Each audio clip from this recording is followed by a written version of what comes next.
Hello, everyone. Yo, Salutations. what's good, everybody? What's going on? I So, am I am Littyyy Bro Flacko, one half of your host. This is my other host here, Holden Stephan Roy. Say hi, Holden. Hi, Holden. What's good, everyone? This is our show, Perspectives, and today we have our guest, Fendi. It's and good. thank you Hi, so much for Fendi. having me, Flacco. Thank you, Holden Boy. Appreciate you guys. It's great to Nah, have you we here. appreciate you for giving us some time. Word up. No, it's Thank big you. facts. Um, Big facts. Holden usually has like a whole question that he has a whole thing for, but we've changed the setup. And so we usually start out, right?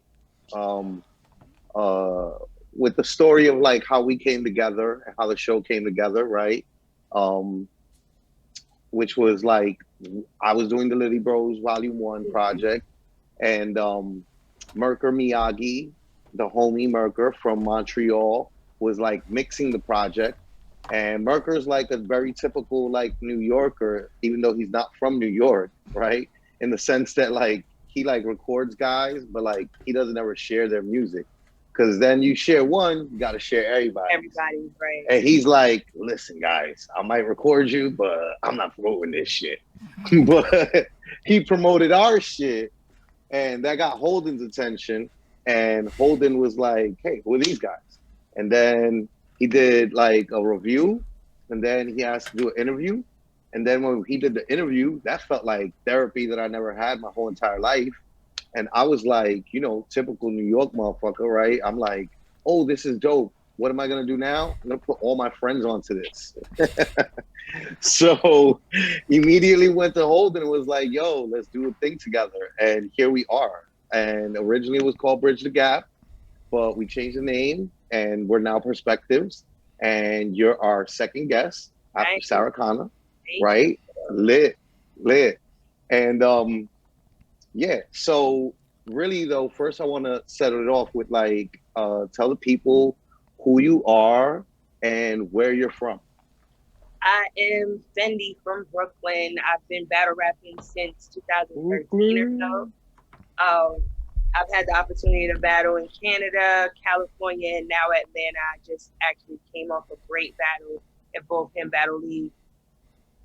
Shout outs to John and Don. It was really dope. I got a chance to battle Crystal Renee. She's from Yonkers, which is John's hometown. So it was really dope. I gave them the greatest first impressions I could ever give. So I'm very, very grateful for that. Yeah, it's been a journey. Like I've been overlooked for quite some time. So like to finally kind of get the roses and everything, like literally before I even got here, I was just in an interview with Miss Gaddis and Rashi Blanco. Um, Real Rat with Rashi is on Clubhouse from 6 to 7. It's a new little podcast she has. That'll be every Wednesday. So I was on there and she was talking about how female battle rap is and the elevation and even Gaddis's contribution to it and mine as well. It was really dope. Yeah, that's amazing. So it's cool to have you here basically at a very high point then, because what we like to Yeah. do is walk through your life and learn that whole journey, like the whole journey. Like Word.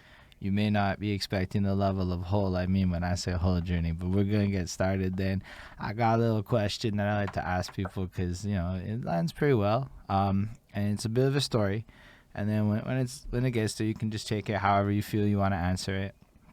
It starts with my girlfriend, and she's washing the dishes with her phone, playing the music, and she's got that Black Eyed Peas song going. That I got a feeling. Ooh. She's vibing, she's dancing, she's fucking washing the dishes, and I started thinking about like this song in general, right? Like this song is now chores music. This is that stuff people are gonna work out to, they gonna move to and stuff, which is just like if you really think about it, kind of insane. Cause 10 years ago, this song is that club smash that we was all getting drunk to, dancing around in the middle of the Yeah. night with very different intentions and connotations surrounding this track.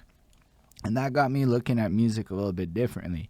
That means that songs aren't like fixed to what they're made for, right? Over time, the role and the purpose of a song is going to change and evolve into different things. So when you really think about all the today club hits, all the Cardi B's and stuff, that's that stuff people going to be washing dishes and dancing to 10 years down in the future. It's just kind of what it is.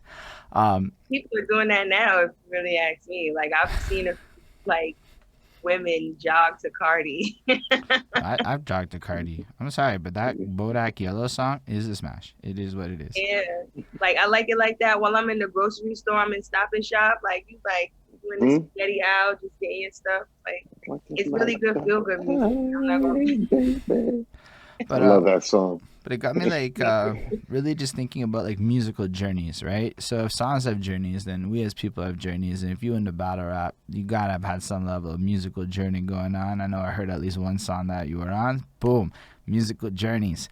So with that, when we think about our own musical journeys, we often go to this point when we're like adolescence, puberty age, when we start to form our identities. That's when we think about it often. That's when everybody talks about it, our first influences. But really, the story kind of starts like way before that. It kind of goes back as early as we can remember, like, 3, 4, 5 years old.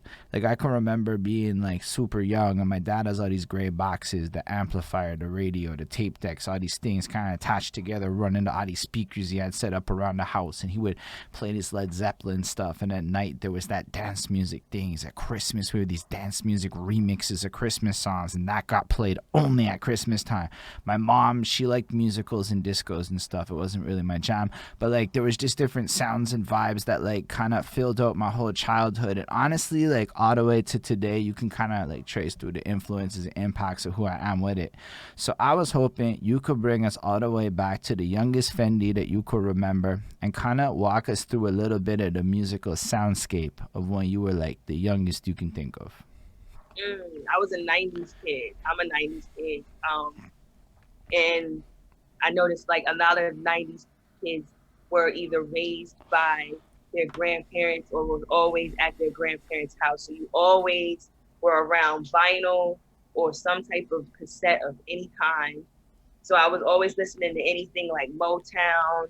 I've even, with me living in Brooklyn too, I've even had a chance to be exposed to a lot of different other music like merengue, bachata, because I lived in Bushwick at one point, and then when I lived in Flatbush, it was West Indian music.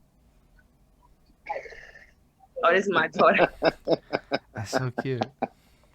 Yeah, that's the cutest, Hi. most adorable, like video bomb. Hey. I don't even think we've ever even had a video No, bomb. But that was wild, that adorable. was cute. That was really great. Oh, he's dancing. That's awesome. They're playing Trolls. I don't know if you hear it. But yeah, they're pre-gaming for their birthday tomorrow. They'll both be 7. Yeah. Oh, that's so cool. They're twins. Yeah, what? But yeah, so I've listened to everything from She's a Bad Mama Jamma by Carl Carlton to the High Tops, the Manhattans, and everyone, literally everyone, Shaka Khan. Like, I love music. Like, it doesn't matter what it is, as long as it has a dope beat, even a dope message, because I love the Beatles too, and John Lennon, and a whole bunch of people. So so if I get the impression that music was just always kind of around you as you were growing up. So I'm from Montreal, and it's not exactly the same thing for me. It was, I mean, I'm certain there were people that had realities like that, but I would not say that most people was growing up with their grandparents up in my life. So can you expand a little bit more on like how you were hearing this music? Like, was it people busting out the vinyls? Was the radio? Was it the music videos? Vinyl, radio, definitely a lot of like cassette tapes, because cassette tapes had a good run until like the first CD. And then CDs took a great run too. So just in every medium at the time, I was always, and then like even music videos too. So just having always music behind you was always like a backdrop, like background music for the most part for me. And when you were young, were you into some of the other stuff that comes with this whole like hip hop universe? Were you like a dancer of some kind? Were you into the whole breaking world and all that? Nah, I'm not that. Yeah, nah. By the time the '90s was rolling around, that wasn't even like that So thing we had like like that. step teams and stuff like that. For the most part, Hmm. like I was a drummer. I was in the drum line, so You things were of a that nature, like drummer? dealing with instruments. Yeah, I played snare for quite some time. I was the only girl, When did you and they get into tried That's that? so dope. hard. They tried so hard to put my ass on the cymbals. I was like, no, I don't want cymbals. I want to be on the Was snare. this in school? Yeah, this was in junior high. Junior high? Word. Wow. That's dope. Did So you junior high in New York City would be like 6th, 7th, 8th grade. Yep. So like were you Yep. into like anything before that musically? Like were you like always involved with some kind of instrument or something? Like or did you just Um, stop?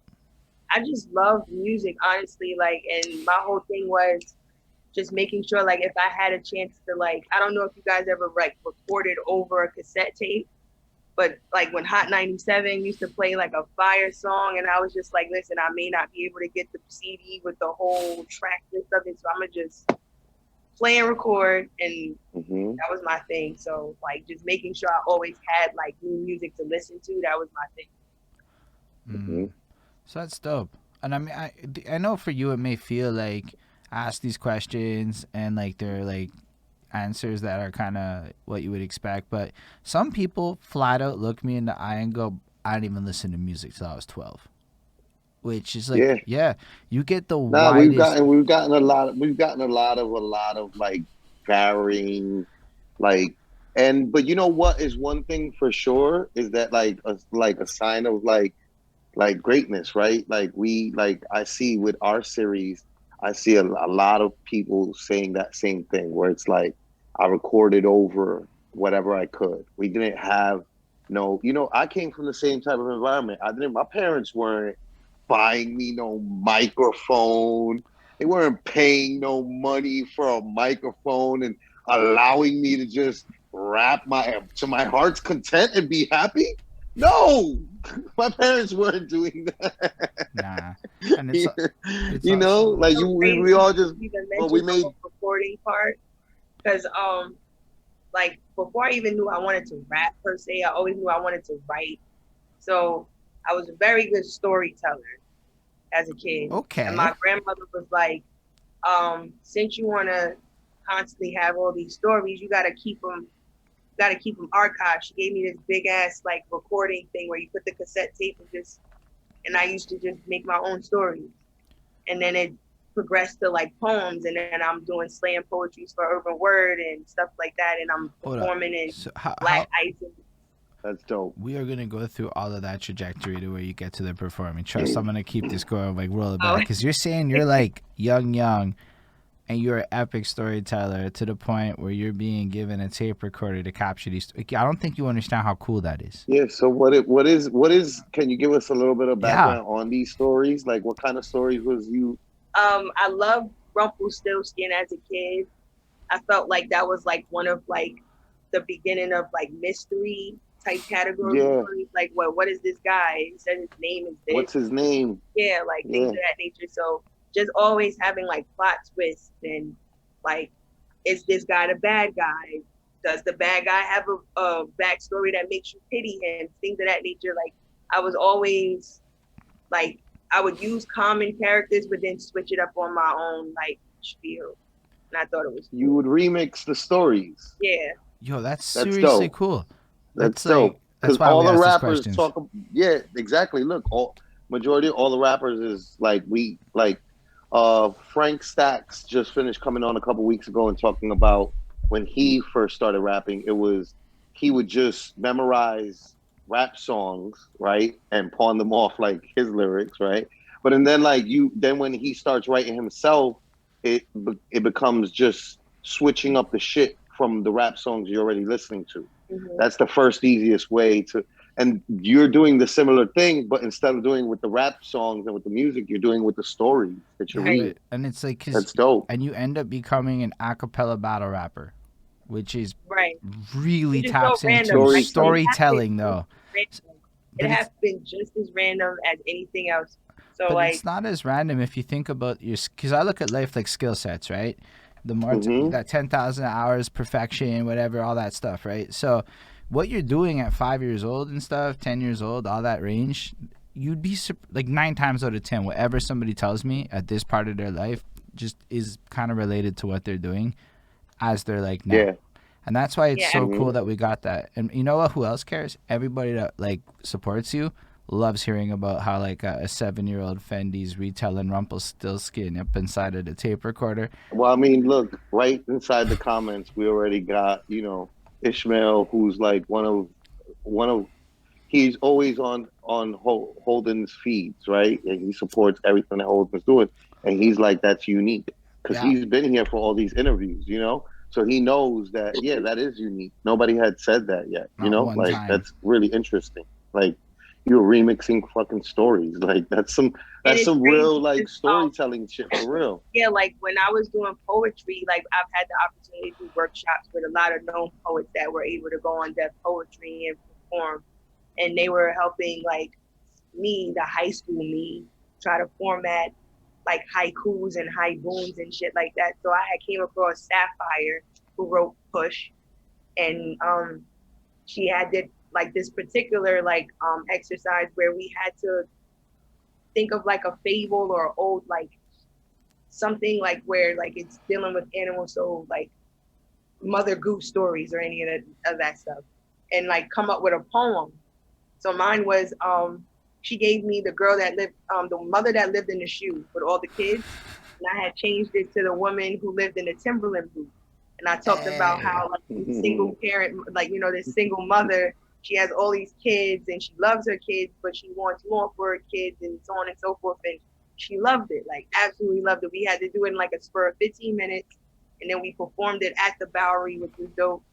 That was like one of my best favorite memories. I'm not sure what the Bowery is. That's in what is it, Lower East Side, right? Yeah, it's in Manhattan. It's one of like the bigger. It's not one of the biggest venues in New York City, right? But it's one of the bigger venues that like A$AP Rocky, Flatbush Zombies, Bodega Bams, when they were all first coming out, they performed there. A lot of like, I'm pretty sure that Griselda performed there. Like, it's just one of those venues that when you're first coming up, before you end up doing Madison Square Garden as like a signed huge major act, you more than likely doing Bowery, and you graduate to Webster Hall, and then you graduate to like hopefully Madison Square Garden one day. Yeah, that's serious. Yeah, it was dope. It was really, really. And you're doing this in high school. Yeah, I've been writing literally since like as long as I can remember. Honestly, I still remember the first time my mom told me that she was so upset I came across one of her red lipsticks and was writing on the wall. So I knew I was a writer since then. That's so cool though. Honestly, I'm a big reader and writer, so like for me it's like that's amazing stuff to see somebody come into battle rap, and your pen game is ridiculous. Okay, like thank you. I'm listening to what you're saying and how you're saying it, and I'm like, okay, now you're like, yo, I've been writing and storytelling since I'm like 5. I'm like, okay, this makes sense how you're so calm. No, it does. Composed, and yo, it's like you're surgical. You're surgical. Yeah, we were talking about your demeanor, because before we do the interview part, we like build up with the audience, and we like play your music or your battles or your interviews, or depending on what's like the majority of your content online. And we played that song that you gave me the link to, which now I understand what you were telling me when you were like, you know, Mankind, and I'm like, no. I'm like, you're like, you must be on your end. Like, how do you not know Mankind, Flock? But when Holden said, "Oh, there's Mankind teddy bear," I'm like, "Oh, Mankind!" I've seen my friends that love wrestling talk about Mankind, and I've seen that guy with the mask. He's on a few projects of Mankind. Yeah, I've actually grown up with most of them too. Like Skrill, he and I used to do poetry. He made it to the nationals and everything, and so on and so forth. And he's done so much stuff musically.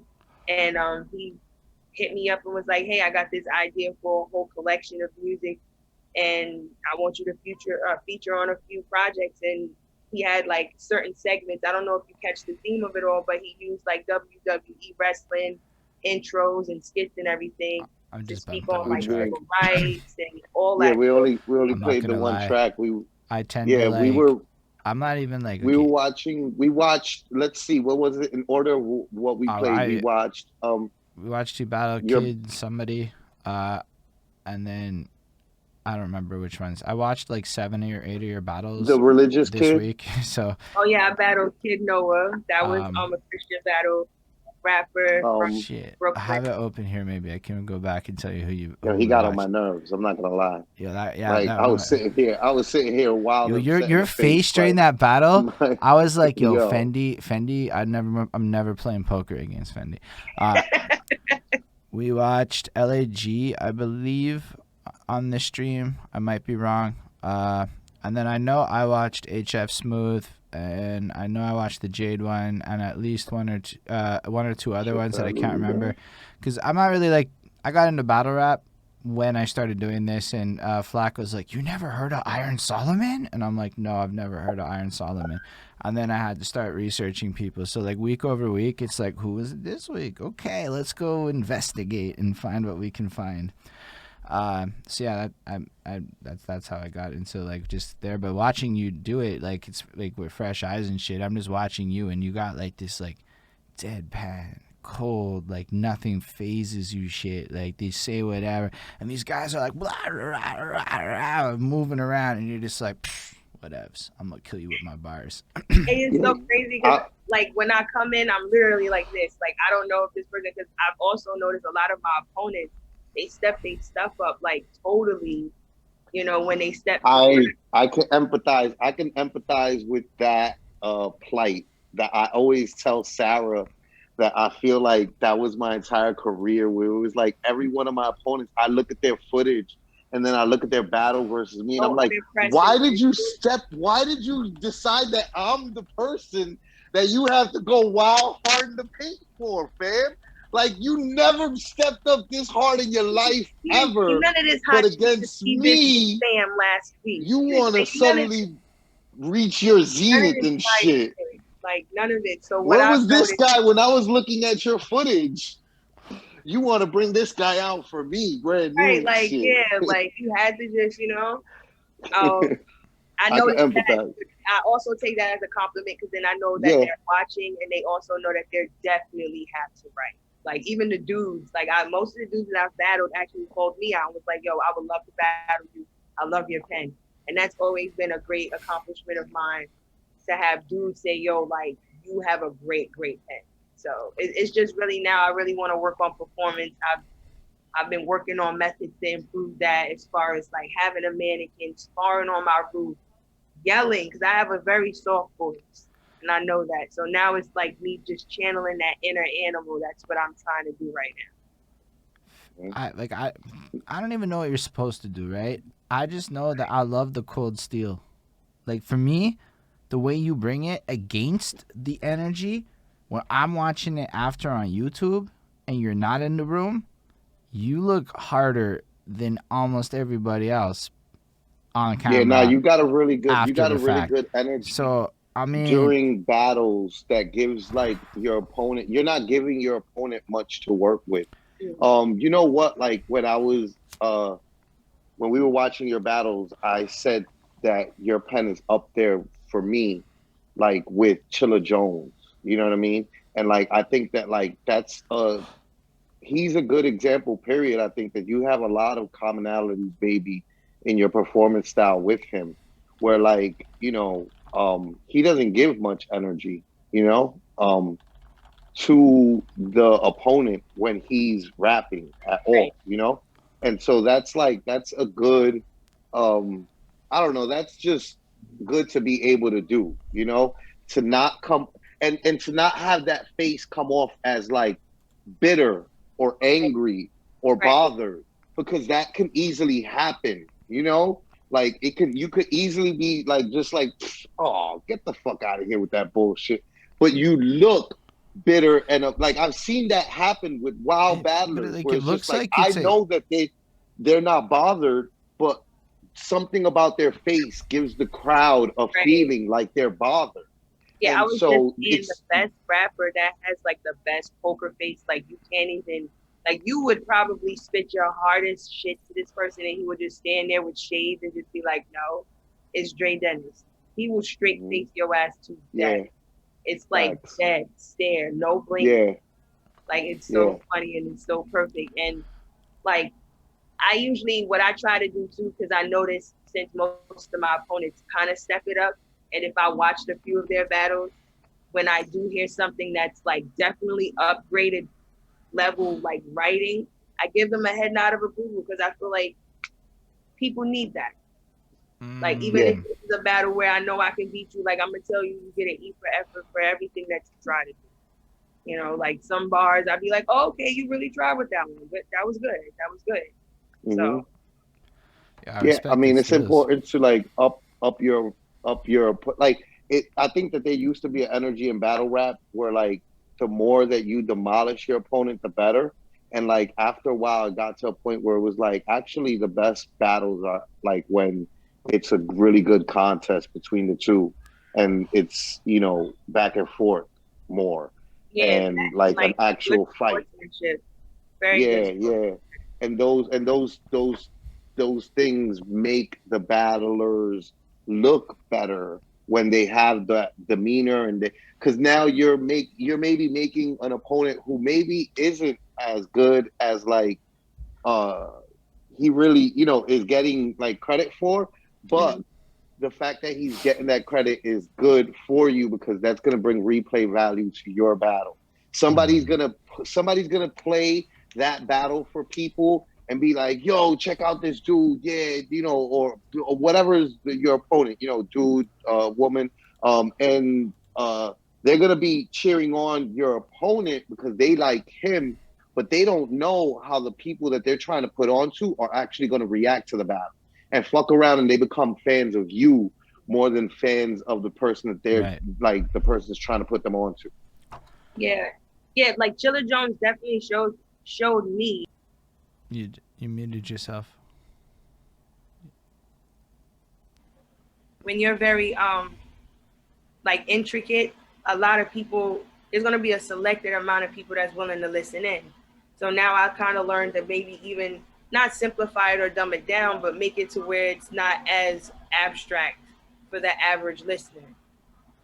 And also know, like if I want to implement any type of aggression, not to sound strained or forced, I noticed that when Chilla tried that initially in like the beginning, it didn't work for him until like he kind of like found his rhythm. So right now I'm in that process right now where I'm finding my rhythm, where my tone, I really want my tone to resonate with the crowd because the bars do, but a lot of people feel like I can add a little bit more bark. So that's what I plan on doing this year. Yeah, respect that you're like even able to just acknowledge any of that and be willing to like, nah, I'm gonna be like exactly this good when I do this exact thing and it's in progress. And that's big. Not a lot of people are able to identify exactly what they need to do to improve. And a lot of people are just like, nah, I'm gonna keep working, it's gonna pop off. And I'm like, fair. Yeah, I mean, look, that when we were watching, that's the religious kid, his name is Kid Noah. Yeah, when we were watching the Kid Noah battle, like he was saying stuff that I was just like, we were saying that he clearly thinks this is much better than what it actually was. No, like he was like, okay, like, I mean, I don't want to be like, so like mean or anything. People like that are hardly ever going to like necessarily look for things to improve upon. If you're thinking that everything that you say is like the flyest shit ever, then you're probably gonna just keep on resting on those laurels rather than trying to like, up your game. I mean, for all I know, he could have, like sought to improve, like, but I'm just saying. He definitely did. But also what I noticed too, when it comes down to dudes, when it's time to battle me, when they're already doing prediction blogs saying that I'm winning, that makes them hella pissed off to where they're like, listen, like whatever I write is going to be enough. Like, fuck out of here. So like, I totally get it. And then they also have this thing where they can read the crowd a little bit better, where they, like, you've seen him take his ring off. He's not one to do that naturally, but he knew that if he was to do that, take the ring off, it would kind of bring everyone on his side. Like, wait, hold on, he's a whole Christian. Like, what's going on? Even I was like, hold on, like, you know, throughout the battle, it was dope. It's good to incorporate the crowd, to know your crowd, to know your audience. But like, it doesn't translate as well on the internet. I'm not even gonna lie. Sometimes it depends. It depends. That one I know we were both home. You know, everybody is very, very familiar with both of us. So for them to see us battle, it was really significant. Especially because, you know, I've battled so many aggressive dudes, and for me to battle this Christian, I felt like it was the easiest thing for me because I was like, listen, I've heard worse. So a Christian can't tell me nothing worse. You know what I'm saying? Yeah. I mean, I just thought it was like a fascinating thing to watch because like the problem I would say coming into battle rap is the lack of context. So when you're in a lot of the localized settings, everything makes sense. All these moments are like super like significant to the people that are there. But then everyone watches it after and you're like, nah, it's really just the bars and like the really obvious theatrics that like make sense that count. So like when I'm watching it, like I got the URL app recently. I haven't used it that much, but when I dabble on Holden it, like, is not. I don't even watch the battle honestly because it's on the phone. Like, what am I gonna do? So I put it out, a walk or whatever. I'm holding it and I'm listening to the battle more than I'm really watching these battles. You know, that to me is kind of the most interesting part. But that's my thoughts on it.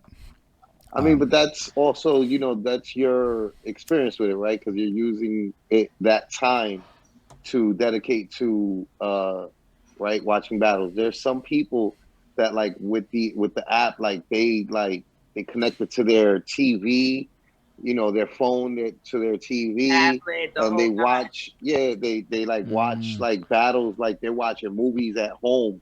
You know, like they like it's like the home shit, theater. I could do that. Okay, no, loud as fuck. I'm gonna try that on my phone. I just realized it's not that hard and so to. you know, and then it's weird. Then you got people like me that when I got the URL app, I just watched battles on my phone whenever I did have time. Yeah, man, I binge watched everything, and then it was crazy. They categorized it by artists too, so it was like, oh, I could watch a chess battle, then switch it over, watch a saga battle, watch a Littyyy one. So it was really dope. I'm very, very bougie with my app. I just found out I could do like the horns that I didn't know I could do Don DeMarco, none of that. I was like, that's all I do now. I just be like that's amazing. All right, so let's go back to let's go back to your story though, because ultimately we do want to capture the story of Fendi, and we're like basically at the beginning of the story as far as you know it goes. But I want to go to like junior high. Let's go. Like, I wanted to talk a bit about high school and like because you said you've been writing forever, but when did you like start like really getting into music yourself? As in, there's usually I had ran into an artist doing a talent show in Brooklyn at this like local library at the time. Like talent shows was like the biggest thing for anyone to kind of get their foot in the door where they come down to like being even acknowledged for their talent. And in high school and junior high school, that was like the best things to kind of sign up for. I came across this artist named Dama Dozen. He was like a few years younger than me. And he heard me sing. So I actually started as a singer. I didn't really start like doing any like rapping or anything until like probably like 18, 19 or so. So I was a singer from like junior high school to like maybe freshman year of high school and kind of stopped. I had like a lot of like family things going on where it kind of really stopped me creatively. But where at one point, all I really could do is the poetry workshops because it was like within after school. So like, were you like singing always? So you were always a singer, like from when you were young? Yeah. Once I found out I could sing, that's all I really wanted to. That's all I ever did at a certain point, and then I just stopped. I don't know what even made me stop. I think at one point I even was going to infuse my singing with my rhymes and never really got a chance to really do that either. So, but I plan on doing that this year. That's dope though. All right, so basically you are already a writer and you're already a singer because you linked up with an artist because there's a bunch of talent shows and variety shows going on in your environment, which is really cool that there's just a lot of talent shows and things going on and that there is such a heavy push on music in that area like that. Like, I think a lot about the impact of like those kinds of youth programs and how much they really do get Yeah, people on. showcases was that thing. Like even if you were just a dancer and you had a dance team or a dance squad, it even had like um, a few of my friends. They eventually became DJs because they were the ones that came up with the whole mashup for the dancers to dance to and everything. Like all the songs and segmented them and everything. So like it really got us to kind of hone in on what we wanted to do Right. creatively, each and every one of us that ever participated in a talent show. And I thought that was like the best thing about the showcases. No, that's really cool though, and I'm glad you brought that up. So you're going through high school and you're singing. Do you guys like actually record anything, or is it more just like jamming around? He did. I did a song with him too. I forgot to send it to you, Flacco. It's called What I Need. We were like I was in high school. He was in junior high. It's so hilarious. To even think like I was recording in his living room, and he had actually went viral for this parody of the Dream Shorty is a -10. So it was pretty dope to even feature on that project with him. He was dope, hella dope. He's still doing music now. Actually, he's had the opportunity to do music with Fab and That's tour with dope. Phony People and everybody. So yeah. Oh, that's awesome. So how did you get more into this like slam poetry universe? So like I figure you're just writing poetry along the way, people would discover it, but how do you get to this part where you're just spitting poems? Urban Word, this organization in New York. It was founded by Michael Sorelli. It was originally called Youth Speaks. They're right literally across the street from FIT College in Lower Manhattan. They had workshops literally Monday through Friday. My old I alma was mater. between the hours of like 3 to 7. We would even have shows, and then at that time they even had it to where you can do the workshops. You can even sign up for the slam um, competition, and they had it to where they, prize winner gets this amount, scholarship money, a laptop, and everything. And then even Nick's poetry, like even Nick's had their own Nick's poetry slam, which was pretty dope too. So you could have signed up for both. And we did the auditions in Madison Square Garden in the Wow, actual stadium. Yeah, so it was pretty cool. I got a What's chance it to like see to Stephon this Marbury. is like this is why I have a friend who, I'm sorry, I'm going to segue real quick, right? This is actually important for us. We're New York City residents, and I was having a conversation with a friend about like the mayoral race, and he was talking about how like he don't care about programs, and I'm like, this is a good example of how like programs are important. Like it's not like programs are irrelevant. We're not kids anymore, so the programs aren't for us. Okay, God Right, Mm. damn so it, you it's definitely for the phased out. children. It's for the future of the city to be able to like have like a different experience than we did growing up in New York City. And like programs are important, and like that's really dope. You know. Yeah, just to like add to that, And it's crazy that I even mentioned Urban Word because Mahogany Brown, one of the hosts of New Eurekan Poets Cafe, I bring her name up now in the spaces of battle rap, and a lot of people know her to be in that realm. And I know for her to be the one that kind of helped me navigate my pen poetry wise within stanzas and stuff like that. So it was really dope to know that, it's I didn't necessarily kind of like change what I was writing. It was a whole different realm, really. It's just the same stuff. Like I always joke and say that battle rappers are just gangsta ass poets with gun bars. So yeah. yeah, Facts. that's really cool that we even this came up. I mean, when I've been talking to Montreal people, I found out that of a certain age group, nearly half the hip hop scene in the English side of our city went to one youth center and did a showcase at least once. Like half of the scene at one point had gone to this Mm-hmm. one, because there wasn't like a lot of them for English kids, I guess. But it was just crazy to think of that if that place didn't exist, there'd be so many less people making music today. And like Yeah. that's what ends up happening. So if that many people recognize this and Yeah. went through this program, it's like how many people end up Yeah. finding these artistic or entertainment driven careers, which actually just has a lot of applications to the corporate life if they ever want to go down that path. Just off of that is really cool.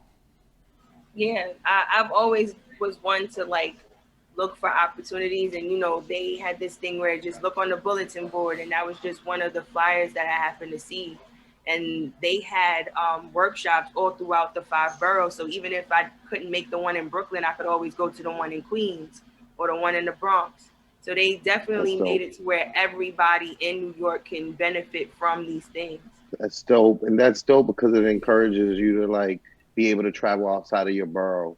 Like you got a destination in another borough to go to, which is important. Like in New York City, for you to get out your borough and like experience the city, go into Manhattan because like it gives you a different perspective than like your neighborhood that you grow up in, and it like shows you like, oh shit, like there's a whole nother like New York is like many different worlds all collided into one. Absolutely. Absolutely. And then it also like gives you a backstory of all the poets that came from there too. Like for me to even hear Willie Perdomo talk about his life as a kid living in the Bronx, Hmm. and him talking about him being a New Yorican, being Puerto Rican, and like his mother not really speaking that well in English and having to narrate for his mom and writing a poem about that. Like poetry really was a way for me to find my voice and knowing how I can like talk about my struggles but make them sound beautiful at the same time. Like, like and with battle rap, I've noticed like when I came in, struggle bars was the thing. So the whole what you know about shit from like Suge Knight and from Suge and stuff really kind of put into perspective how sometimes how beautiful the struggle could be and or like what it made you do as far as like persevere. So yeah. Let's break that down a little bit, right? So we can explain to like the audience who probably don't understand fully, right? So like struggle bars. I mean that like it wasn't like it wasn't explained, right? But like struggle bars are like essentially like, talking about your struggle coming up and The sense of the resilience that you had at that time to where like now you can look at it and be like, oh, I don't have to do that no more, but you can't talk about my struggle because what you know about this. It's just exactly. like comparing, okay, yeah, you went through some shit, but I went through some shit. Tell me if you went through this. So like, and with like poets, they have this thing where they're willing to give you the story versus Yeah. a battle rapper that's gonna tell you you can't tell me nothing about my story. Like you can't discredit it. Mm, I appreciate that. And Um, also it's a moment.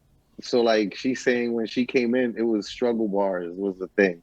But like there's many like phases in battle rap where like thing you know, gun bars are like maybe prevalent or um uh joke if during grind time days it was a lot of like fat jokes that were like prevalent in like fat joke bars, and jokes period, like I look at some of the old grind time, like I went on rap music and they were like talking, they were like watching old battles during like quarantine in the Mm-hmm. forums, and they were like talking about like he's calling him fat and like the guy is barely like chubby like like, but that was just the thing back then. It was like everybody's fat because now that gives you a Yeah, like whole fat jokes bunch of definitely was angles. Yeah, fat jokes, yeah. definitely. And so, but the point being, like, battle rap goes through these many phases of like, all right, right now, like this theme is very prevalent in a lot of people's rounds. Hmm. We even have like I feel like what I really like about battle rap is really it's the same thing as like trying to find like a different poet. Like you have the helpless romantic poet, and then you have the revolutionary, and then you have the real gangster one or the one that just rhymes with every word at the end of their stanzas and shit like that. So like battle rap gives you the same sense too. Like okay, this one is really heavy on punches. This one's heavy on schemes. This one likes this one what B dot. You can I guess you can say he's woke, but Yeah, he has a whole different spectrum when it comes down to writing too. So just knowing that there's so many like categories and stuff is dope. You can find out where you fit in, and if there is no lane for what you do, like what I do, then you make the lane, and then everybody is on it. no, it's pretty awesome because it's a lot of facts. the ways that I mean, you just describe life, as much as you describe battle rap. Figure out who you are, find out how you fit into it, and if it doesn't If you exist, hear my husband, he's playing 2K. it's alright. We rolling with it. This that Aside from my battle rap life, I have like literally this homebody house wife mom type life. So you hear the kids in the back, my husband here, my dog, I'm cooking. Nah, that's super what's up. yo, but that's Like, what people that's- like, the real life shit. Like what I've come to Yeah. see is Yes. like when I say people, I mean like people outside of the industry, we'll call it. Like people that aren't artists, aren't performers, aren't behind the scenes. People like the most regular shit ever. Like I don't know, like they love it. They're like, oh, your husband showed up and handed you a joint. Somebody's gonna have that be their favorite part, for real. Facts.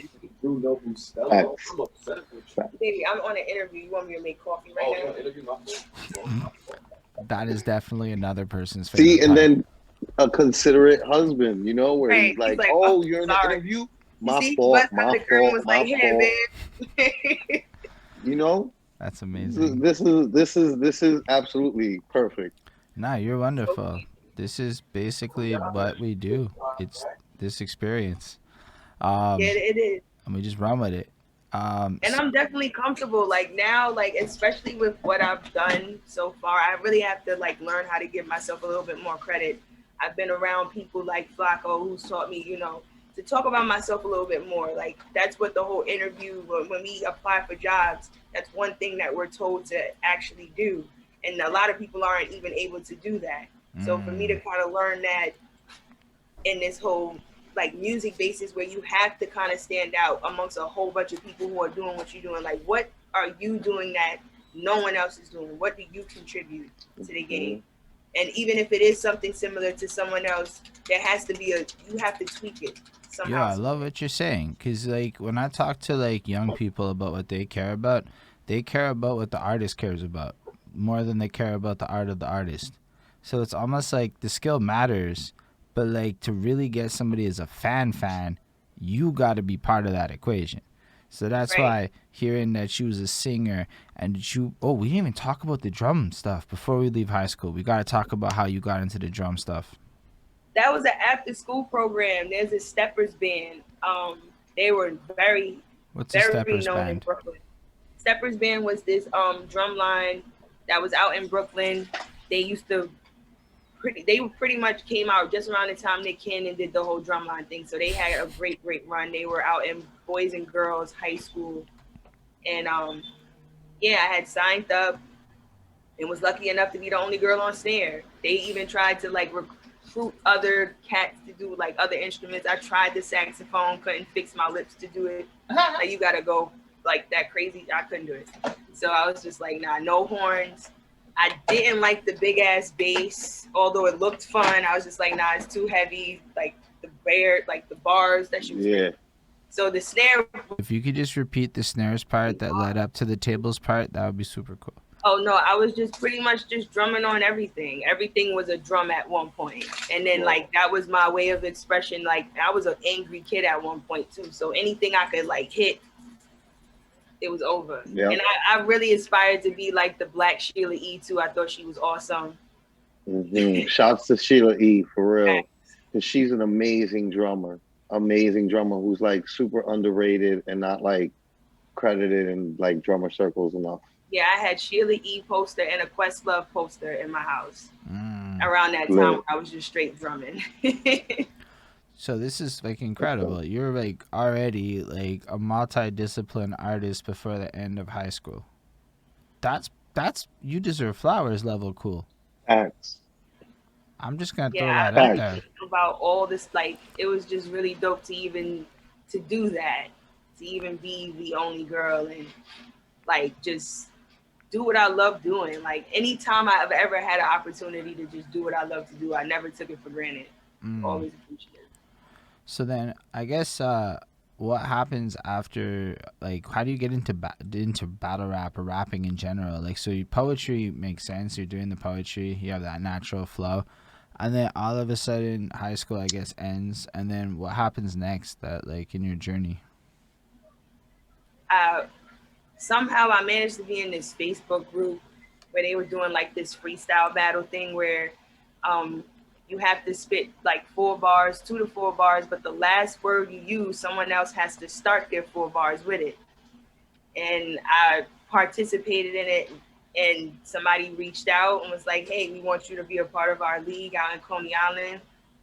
And the rest was history. Like, honestly, I still keep in touch with them. I even tell them, hey, if it wasn't for you guys, like, I wouldn't even be traveling anywhere.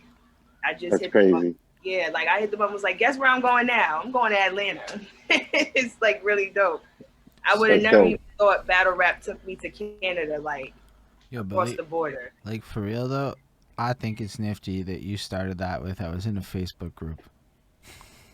Because Facebook groups are in a weird place right now where the reputation isn't the most solid for this kind of thing. Like, if you have now I think, like, in the beginning, wasn't it so cool, though, Flacko? Like, Bias and Caps and like, all of those, they had certain things that we even had a dude that would, like, Photoshop battle rappers' faces to, like, everyday workers' jobs. Like, how would you feel if Loaded Lux worked at IHOP and come up with bars for that? And there were all sorts of things that was fun. Facebook was fun once upon a time. Yo, that's super before cool. the band hammer started going crazy. Trolling. I really think trolling and narcissism is what killed social media presence for the most part. There's always somebody quick to say something negative or something derogatory, which is why we have so many stipulations on what we say now. Yeah, that's big. Yeah, facts. But like, facts. When it's kind of like the QAnon thing, where like they go too far in the name of like freedom of speech, and then it's like they ruin the fun for everybody who is like just having fun saying regular crazy shit. Right. It's like, see, like we weren't being PC, we were being a little crazy too, but you went extra crazy far with it, trying to prove a point, and now here we are. Everybody's banned and the social media is a wasteland. Social media is also just like comedy at one point was really like it told the truth, but the real raw truth, right?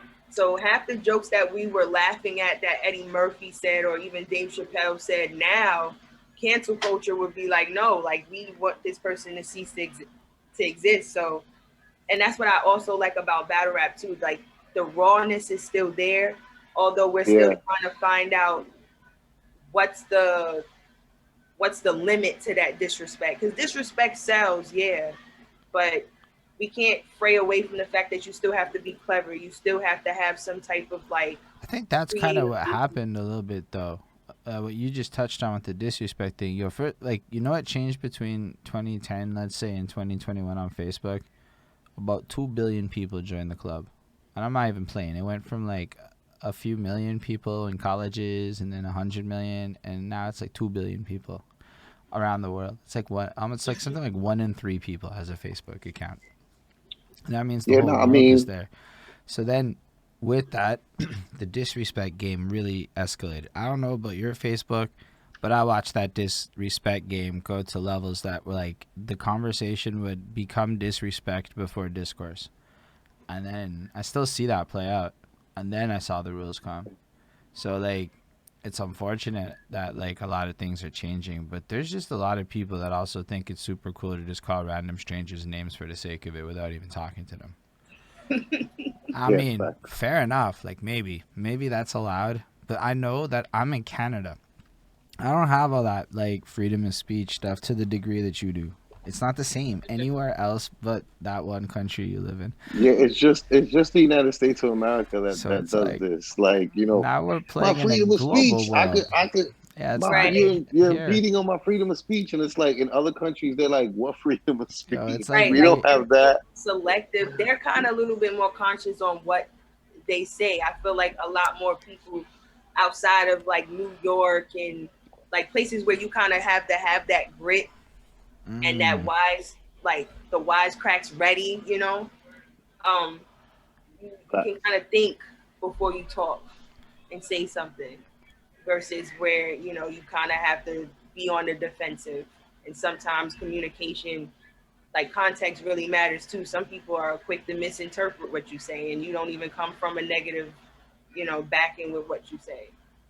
I also noticed education rates and knowledge sets don't match very well. So it's like I think it's just like we're adapting, and within a decade we're gonna be back to being able to crack jokes, and everybody's gonna be alright with it. It's just this middle ground, because it's also grandmas there. Like it's not like you know like how we used to not say things in front of grandma, but grandma's on Facebook in front of all of you Yeah, know but like then, but like grandmas, like kind of like are different than they used to be. Like where it Yeah, used to feel like you couldn't curse around your grandma.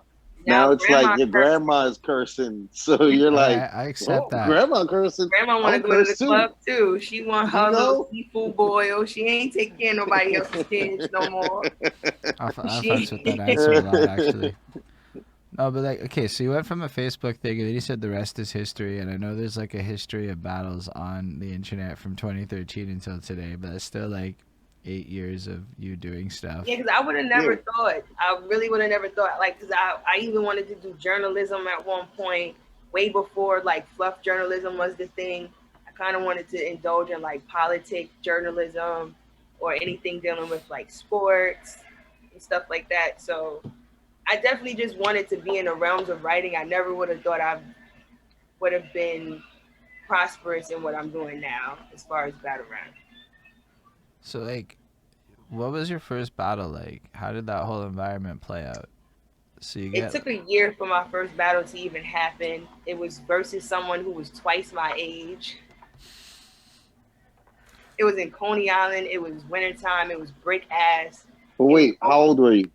I was 19. I Yeah, I mean, was 19 going on okay. 20. And young Fendi heard one round unlimited and was like, okay, cool, I'm writing 18 minutes. Shorty wrote the most disrespectful shit in like 6 minutes and had everybody laugh at me for like 8. I'm like, yeah, this is not cool. So I like with that, I learned, okay, I gotta be Yeah. disrespectful with it.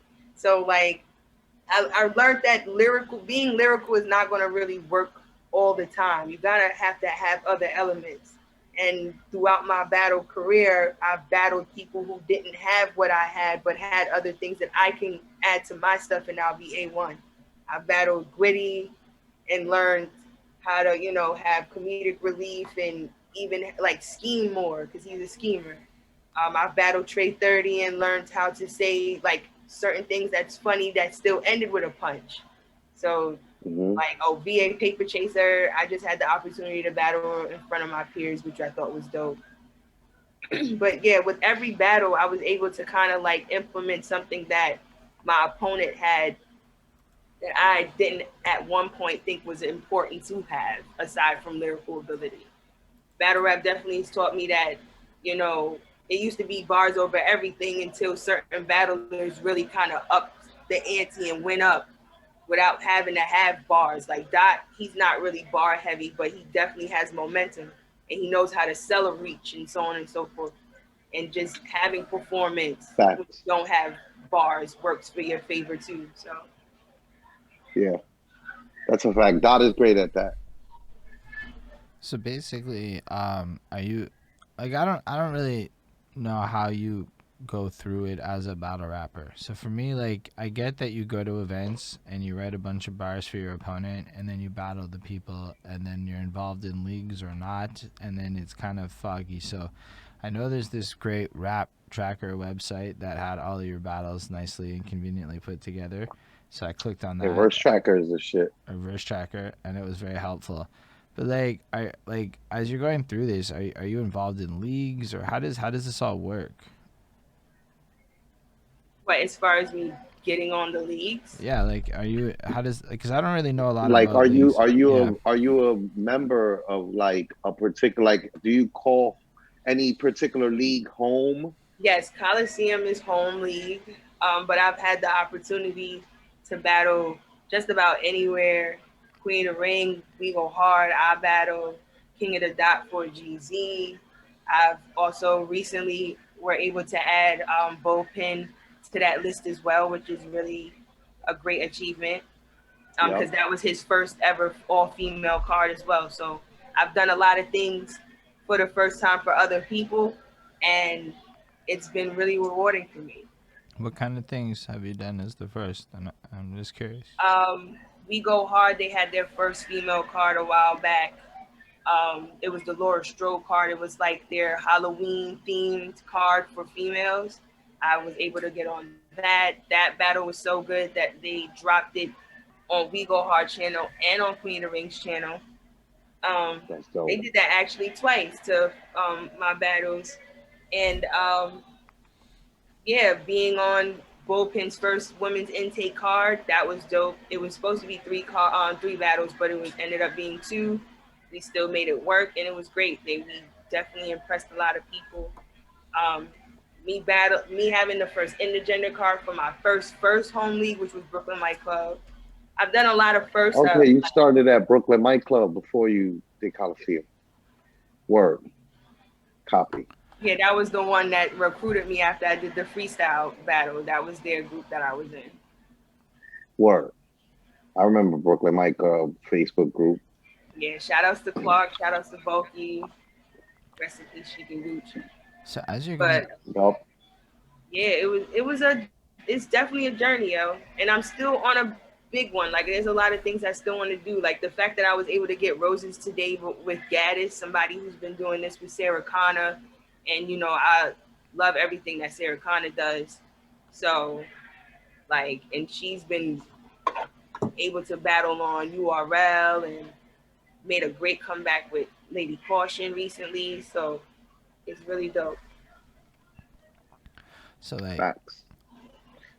as you're going through it, is it like, how is it being a woman in battle rap? Like, I mean, you're saying a lot of firsts and a lot of first all female cards, and the way you're saying it makes it sound like these are like bigger and significant things. And the more I think about it, the more I don't see a lot of women as I go through the older YouTube videos. Um, like, is it like a lack of opportunity or talent or something? Like, I'm not really sure what it is because it seems like I watch you go and you're just fucking ill with it. Like, you're as It ill is as a anybody lot. Yeah, else I watch. It's definitely a lot. Like, because at one point, female battle rap was on the back burner for quite some time, and there were only a few reputable women that um, were being mentioned within this realm of battle rap. That or at least had the the following to say, hey, this person can battle someone outside of, female battle rap and actually battle the guys and win and so on and so forth. It wasn't until like we started getting more girls where you started to see more of a roster on the female side. Instead of just 7 common names, you get like 25 now.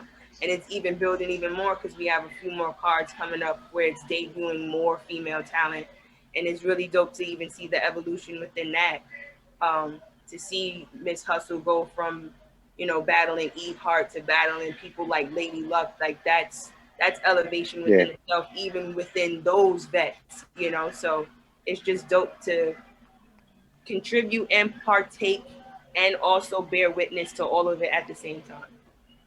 No, that is super dope. I mean, like, I'm excited at the idea that like this evolution happening as more and more people seem to be getting interested in it, and then as more people basically get the representation within the culture, it creates the accessibility, more role models to base yourself off of, more people to come in Yeah. with the styles. Like, I mean, I just think it's More options. cool. It's the Like, same thing that Fendi was saying about like all the styles of battle rapping that you can have, right? And how it's kind of like poetry, and essentially that's the same thing with women in battle rap. It's the same Mm-hmm. thing that we talk about with like seeing people of culture in like TV and media, and in movies, where it's just like representation really does matter, like you're like not you're not gonna put out one movie with a black female lead and all young black women are gonna feel a connection and bond with her. Like you need multiple and a Right. whole rainbow of personalities to like be able to find who it is that speaks to your soul, and so like that's exact. And it's crazy because it is like essentially new, right? Like Smack is just starting to do men and versus women on his card. That just happened for the first time last year, right? Just So it's about like, like, but there was moments where they just made sure that whenever they did do intergender battles, it was with um rappers that they knew would make it work. Like the first intergender 2-on-2 with Bonnie and 40 and Kayshawn and DNA, especially with DNA and Kayshawn already making their name, you know, with them being the 2-on-2 team that they are, and just battling other teams as well. And then seeing that on the female spectrum with 40 Bar, somebody who's like literally the like best as far as pen wise in female battle rap, and Bonnie, somebody who's a really seasoned vet, pair up to kind of bring forth like really, really good content and a great battle that went viral, and then a whole bunch of stuff. Like it's really dope to know that even like you can even go as far as saying Hustle and Old Red is like literally like the beginning chapters of that too. Like at one point, intergender battles were really frowned upon, and that's like all you constantly see now, because there's a lot of girls who really can rap, and why not, you know, display that against the ones that can rap that happen to be men. Yeah, I think it's no, dope. absolutely. Like personally, I just think it's like, Super. and it's a different dynamic too, because it forces guys to have to be different with it. I mean, like they can't just come and act the same. Like you're like doing mom shit. I don't mean it like that, but you definitely have mom bars in the middle of that shit. Like, how are you supposed to come at somebody who's dropping like, "Yo, I'm a mom, I'll fuck you up"? Like, that's a whole different energy. So if you're coming at that energy now, you gotta like step out the box and really like think it different, because some of the stuff you might do to like an aggressive dude isn't just gonna land right. Hold on just a moment, my computer's about to go. No worries at all. This is a good conversation. Amazing. Yeah, nah. So like, but I think that this is a great example of like, with it happening now, you know, like it's clearly gonna hopefully keep on, because like she said, there's already a pretty big number of women in battle rap that like fill up these, you know, cards. So it's just like now you open up the doors and the opportunities to like uh women and men, instead of it just always being women versus women. And you know, it's immediately gonna like change up the whole sentiment of like the energy for women, you know, where it's just like, yo, like this is what a majority of the women want, from what I've understood, which is just be treated with some respect and like an actual equal, you know what I mean? So like this is great. It's like a good time to be alive on some real shit for battle rap. No, I mean I find it like, but it's also like, I feel like it's less to the extreme of the disrespect. Like it's less edgy shock value, right? Yeah. Like, you know what I was saying to Flacco is, I can play your battles on Twitch, right? Yeah, because Twitch has certain restrictions, and the F word, not fuck, but the other F word, is gonna get me in big trouble. And then you listen to some of these old battles, and it's like a lot, and now sometimes it's cool, but like. I don't mean like cool, but like sometimes like it's clever or coolly delivered or whatever, and it makes sense in some kind of satirical way or something. But sometimes it's just like, bro, it's just kind of homophobia for the sake of it, you know? That's definitely like, you know, why a lot of people were turned off to battle rap for a long time. You know, that's something that Jay Smooth brought up when he was on his show, and that we talked about behind the scenes. Back in the days, which was just like too much like you know, rampant homophobia and misogyny is like a guarantee that this will never like be put in any mainstream. Like, don't, this is not gonna be in people's homes, folks. like with all that rampant homophobia and misogyny, you're not gonna, we just can't put you on ABC. You guys gotta understand. You know, like, you're not gonna get a show on NBC, and like it's just not gonna happen. But like, right, that's the reason why I've always kind of appreciated the fact that I've never really resorted or like relied on violence to write. Like, because as far as like, I can hurt you so many ways, but does it flow? Is it clever? Does it does it, because I know I can still belittle my opponent in different ways. You know what I'm saying? Like, I don't have to necessarily cause bodily harm or say how many ways I can hurt you to really like win this battle, or just, you know, show that I'm better than you in general. And I feel like at one point that was what the basis was. Oh, who had the best gun bars? And then I guess you can say like when writers like Lotta Zay came around, where he kind of finessed, and conceded too, where he kind of finessed even like how we word things or breaking down words. We started to have a lot more to work with, even down to like the schemes we were using, presidential schemes, and schemes about grocery stores or food or fruit or whatever the case may be, like just maximizing our catalog of what we can rap about, and then kind of like compare and contrasting that to our opponent is really, really dope. I find that like it's a lot easier to digest, to be honest. There's no rationalizations I have to make at that point. But I was like watching your battles, especially, and not just yours, but like some of the more recent stuff that anybody I've seen done. It's like it got toned down a bit, and I don't know. Yeah, it did. I don't know, like, but not in a way that feels like bad. It just feels like no, this is more Logical. like interesting Keeping to up with the listen to, times. but it's That's it. also like more relatable to the like the kind of things that draw me to listen to bars and hip hop in general, right? Like when rappers do some shit where they kind of drop effectively a battle rap bar in the middle of their song, it's fucking great. And then like to see like that kind of like, it's almost like you're taking the same poetic elements and flipping them into attacking your opponent.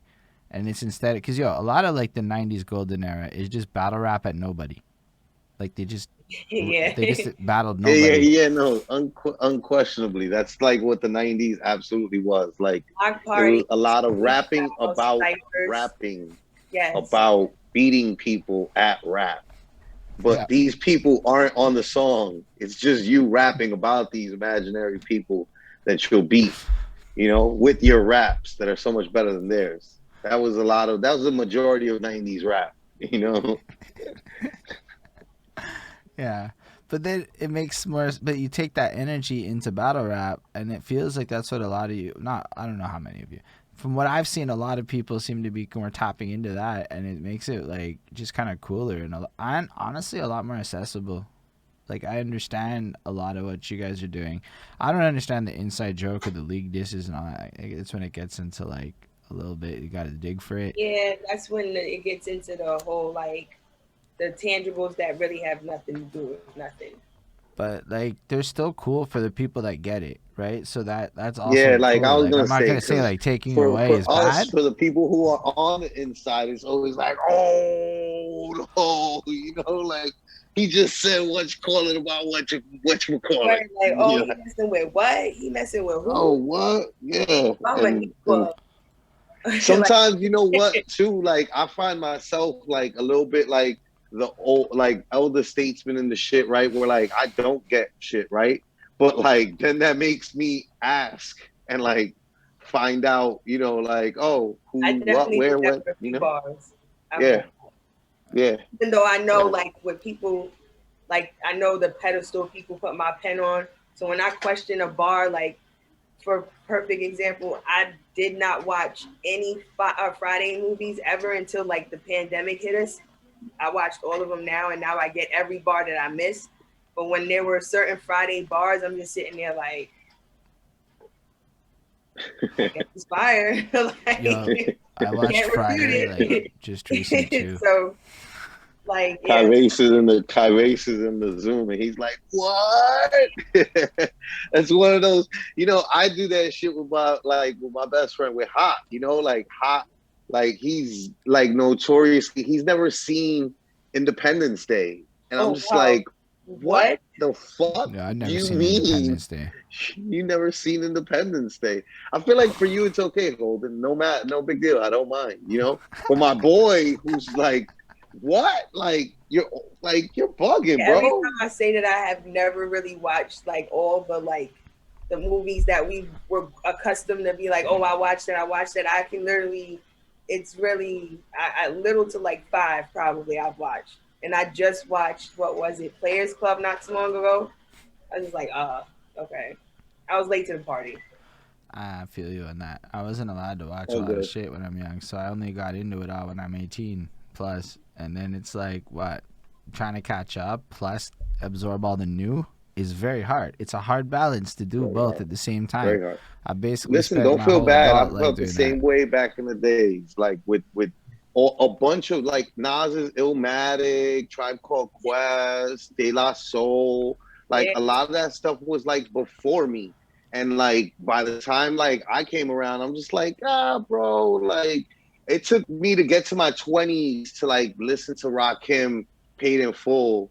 And I was like, oh shit, this shit actually still slaps. Like some of these beats still knocking and shit. Like homie's like, really smooth with it, and he has some fire on here, But like it took me wanting to do that to like have the energy to like even take it in properly.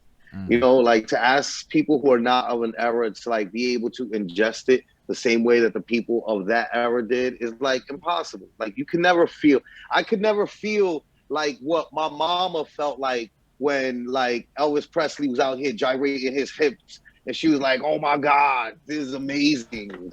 Like, like that sentiment's not there for me. I ain't gonna feel that energy when I listen to Elvis Presley, And like our kids aren't really meant to like when like I see my friends like complain about like kids not getting or even their kids not getting like Wu-Tang or like shit like that. I'm like, bro, it's not their shit, bro. They're not And they yeah. I just supposed mean, to get add they'll it. the That was our eventually shit to go be into had. that. I mean, with me, I'm big on music, so it didn't really matter. Like, I'll listen to literally, like I said, anything. But Mm-hmm. I think it's also dope to just see little kids. Like, I feel like babies, like infants, they appreciate sounds of all kinds of music before they actually like listen to the auditory part. Like, right. I've literally watched kids go buck wild for jazz music being played, and they're just playing it in the Central Park, and they just so happen to have been walking past, but they were just so enamored by how the sounds sound. So even if you Mm-hmm. play Motown for a kid, as long as the bass and everything kind of like gets them going, they'll move. As far as like junior high school and high school kids, I don't know. It eventually changes because like we then use music to kind of express ourselves. So we'll kind of play a song that resonates with how we feel at that moment. So it's not necessarily about the sounds for the cats, Generation Z, I guess you want to call them. But yeah, But even just to add to it, like I don't know. Friday the sequel came out when I was in grade 6, and then like it's got a lot of stoner humor to it. So when I watched stoner humor, far before I'd ever consumed marijuana in my life, shit didn't connect right. Just Friday starts off with a Yeah. weed joke, right? Like just to give Yeah, like yeah. that's the first line is I know you don't smoke Yeah. weed, but If today you're I'm gonna not if get you. you never smoke weed, watching How High, you're just gonna be like, yeah, I guess. right. Like I guess. And then you know? later on, I indulged weed, and I'm like, this shit makes more sense Mm, to me now. makes Right. wild sense. And then I smoked a lot more weed, and I'm like, it no longer makes sense to This is me like funny. it did during This is that one hilarious. period of time when it was like super funny. And now I'm like, I don't know. I don't fully get a lot of the old stoner humors, to be honest. But when I was like super young, I just didn't know anything about weed. So it was like, I don't know what the fuck they're talking about. Like weed was a mythical thing until I really discovered what the fuck it was. All I knew about weed was from like what rappers talked about or what I saw on TV or that 70s show and things Same. like that. Like it wasn't like and anybody was offering me joints in high school. I wasn't that kid. I was not Yeah, getting same. cool Same. weed parties. um, but like then I grew up There were and no weed parties where I was. It was There just was no weed. weed I mean, and I don't cutting know. Like, school. I don't know. 'Cause honestly, I feel like I was late to the party when it came down to like smoking weed too. I did that like shortly after it was time for me to graduate out of high school. Everybody was Yeah. basically smoking in the beginning, like freshman year, and I'm just like there were still just not. people who So did that. They just never like really wanted me to go do that with them. Like that is also an element that has to happen at some point.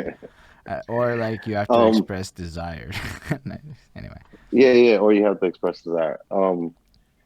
Uh, I definitely was smoking weed early, but I was just a bad kid in general. And like, Mm. I was with the shits with all the rule breaking and like anything that had to do with like generally being a bad kid, Right. horrible child, you I was know? a tomboy. I didn't really try to cause any problems in school or at home.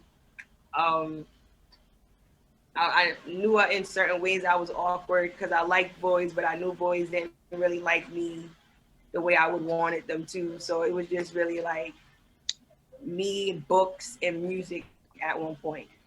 Mm. That was were the only things that really understood me for the most part.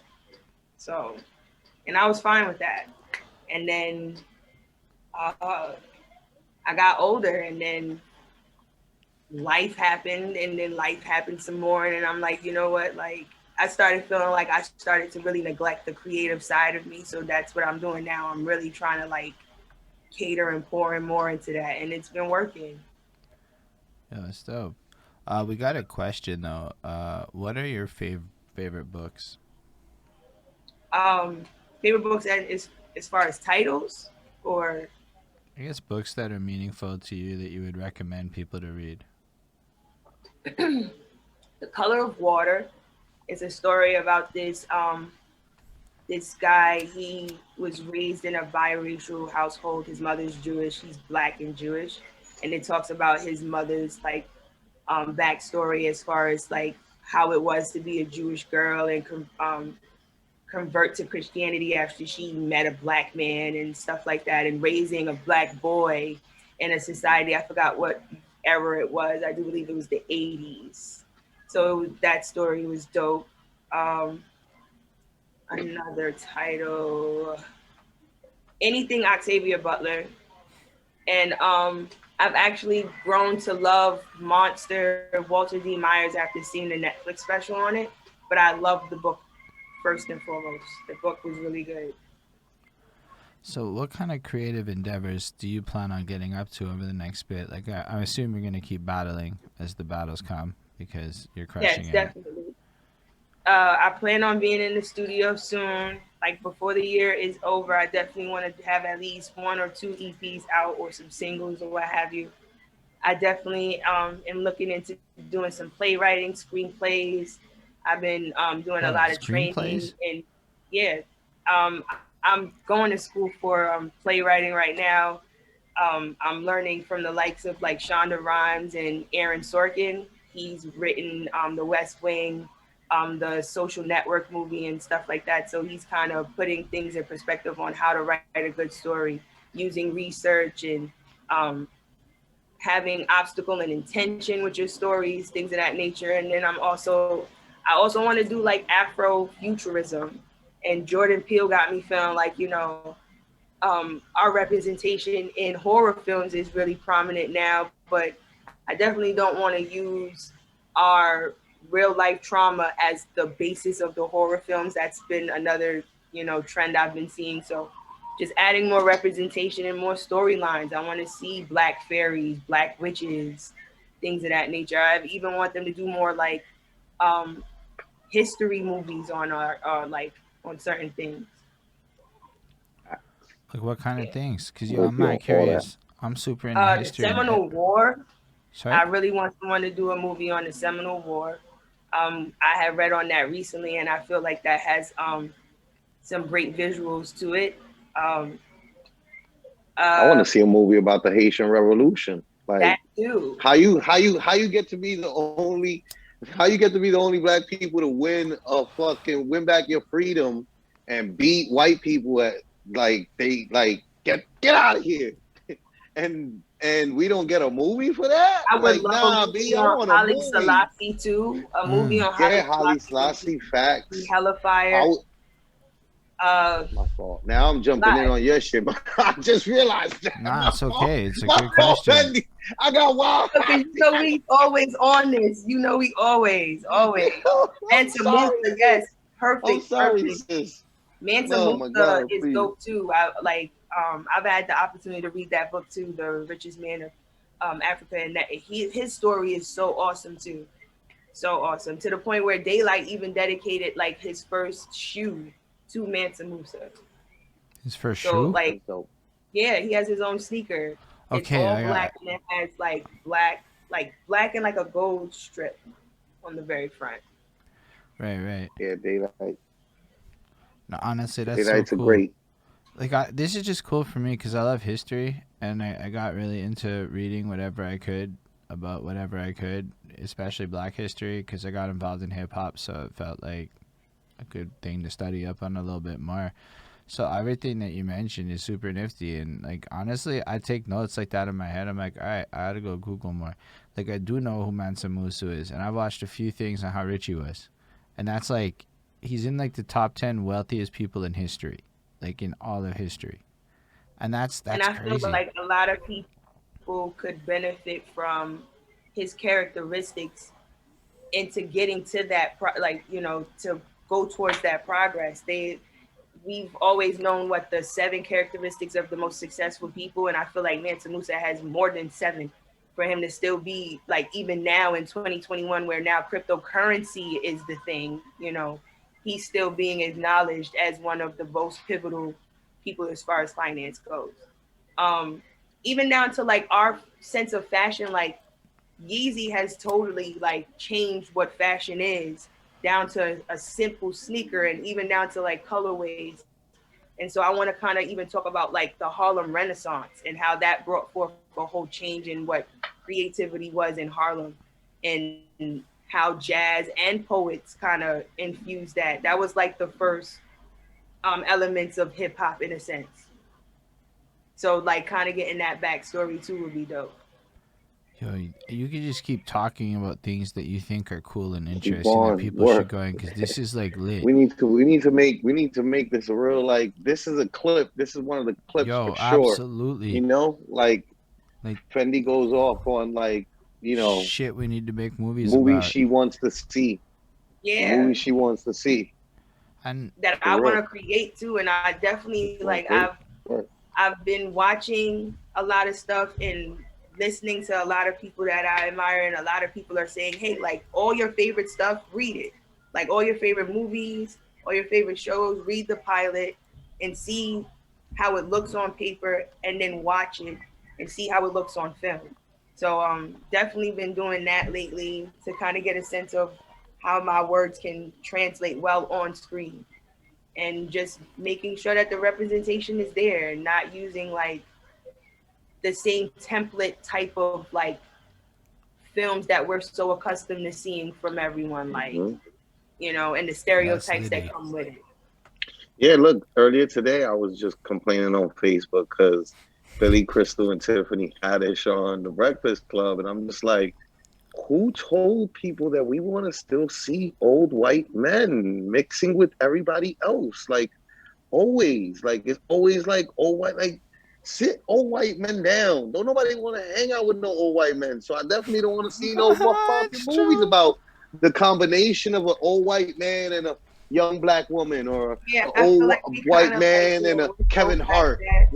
We're so old past white that. man and a. It's always, or like, and then it's like when I talk about it, people are talking about like, oh, what about Black Snake Moan? And it's like that shows you how little movies we have in the reverse, that you can immediately name one in the reverse, but you can't go down the litany and list the way that I can. It's every year, every couple years, all of Woody Allen's movies are literally like, oh my God, I'm the Jewish guy from Brooklyn. And like, it's just like Scarlett Johansson, like, I think what's his name is cool. Not, yeah, Bill Murray.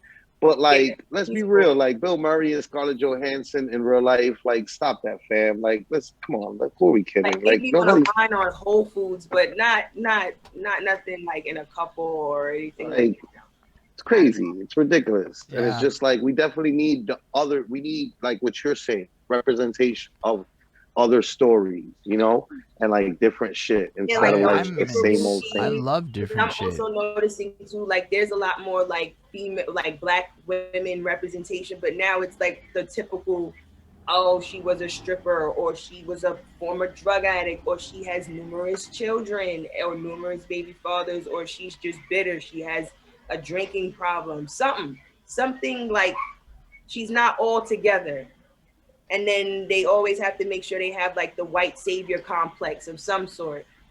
Perfect Yeah. example with that was like Freedom Writers, where you have like this teacher that teaches at this disadvantaged high school, and like that was Yeah.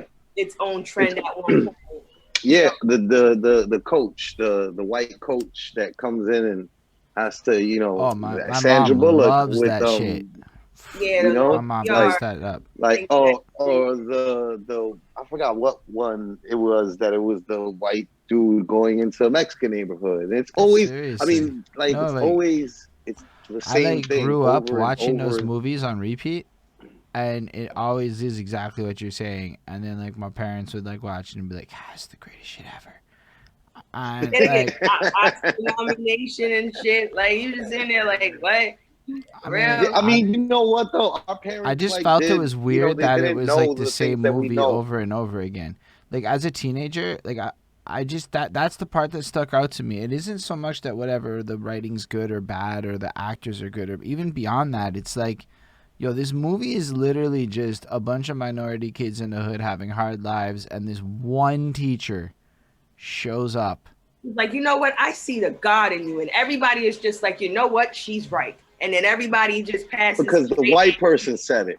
They Because get the white straight person A's, said they it. going to She was there. college. That Like, it's just student. Let's be crazy. very clear on like that student having had existed before that white. So it was, you were always talented. It's just that now there's a white It's like the person that's white person interested is in the you, and only. now you matter No, no, because a no. white It's person not is interested in interested. They you. use this word. Yeah, Believed in you.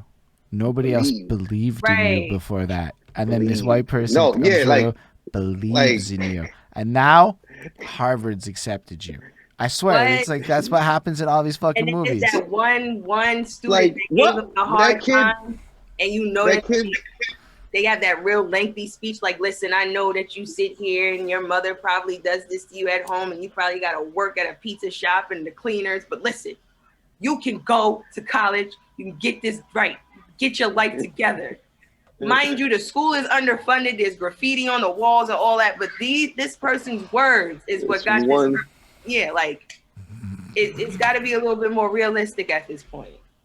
It has to. Like I couldn't even get past the Precious movie because I felt like it was going through that same little hamster wheel of a plot too, where it's this disadvantaged black girl. Her mother is she ain't all there, and then she's not even literate from what the book tells me. And like it was just like I couldn't even watch no more than 45 minutes of that film. So I was just like, no, I don't like this. This is trauma porn. Yeah, And I that mean, seems to be like the new thing now. I call those movies Oscar grabs. Like we watched one, I can't remember the name of it. I just looked at the thumbnail and I said, "This is an Oscar. It's trying to get an Oscar." That's all this movie was, and it was just playing up on this. I don't remember which it was, but it was just black people going through hard times and racism in the music industry. Maybe I don't remember which one it was.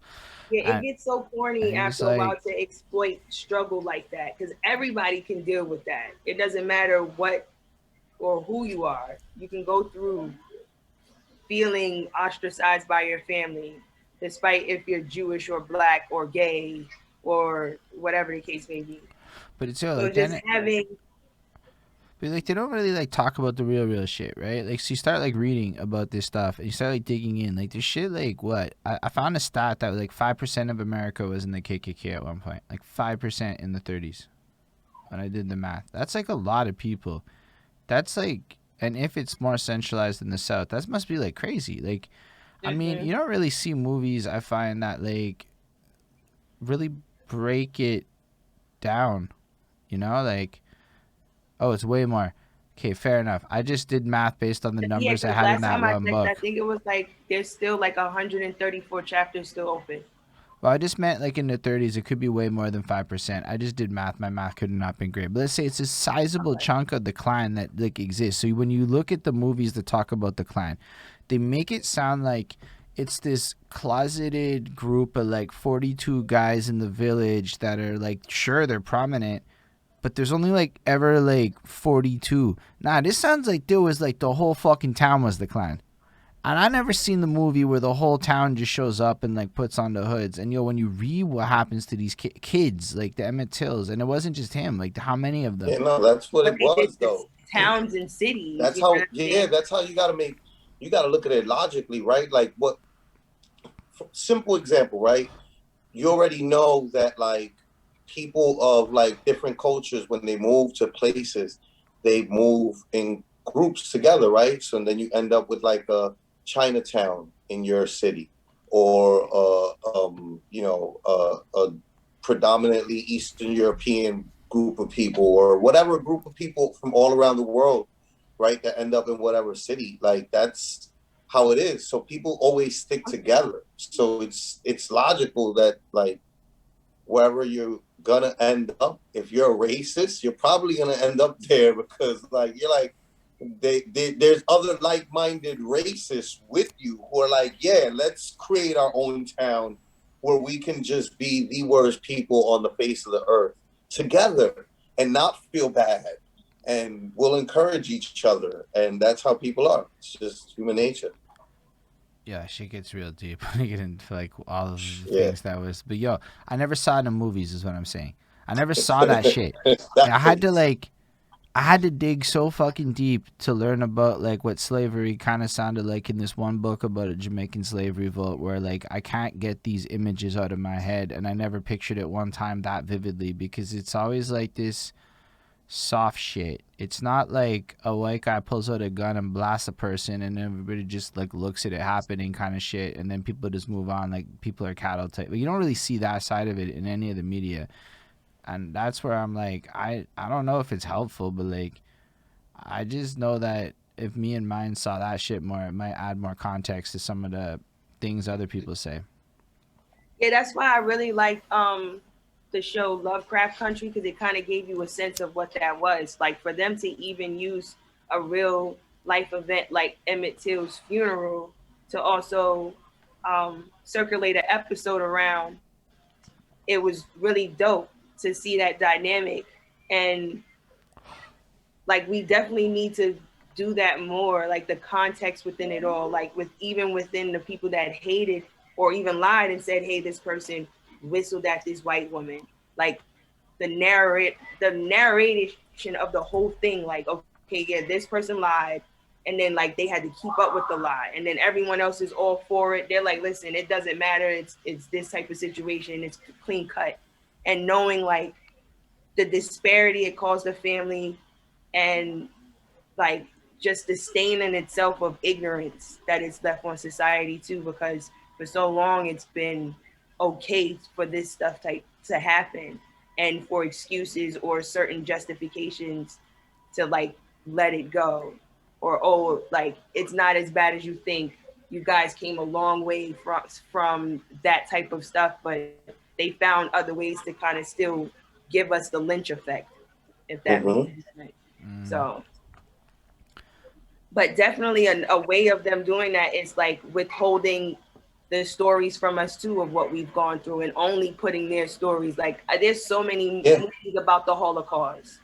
Like I tell people all the time that when you look at it in reverse, right? Like it's like they've had. If I was white, that means that since the beginning of the inception of movies and movie theaters and the movie business, I've seen myself in every role imaginable, in every movie and every show that has ever come out in the history of TV and movies. If I'm white, right? Like you're literally the star, the antagonist, you're the star's co-star, you're the female, you're the director, you're the studio owner, you're the key grip, you're the assistant director, every position was filled and has always been filled essentially with white people.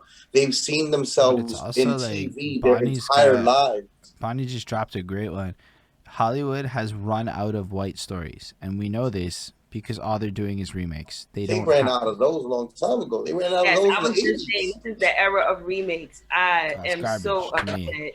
Because it's like, where's the creativity? Where's the ingenuity? Where are the new storylines? Especially when we're like in the 21st century, where are like even new sci-fi films? Like things are just gory and just deliberate now. Nothing has no creative basis at all. Like it's crazy.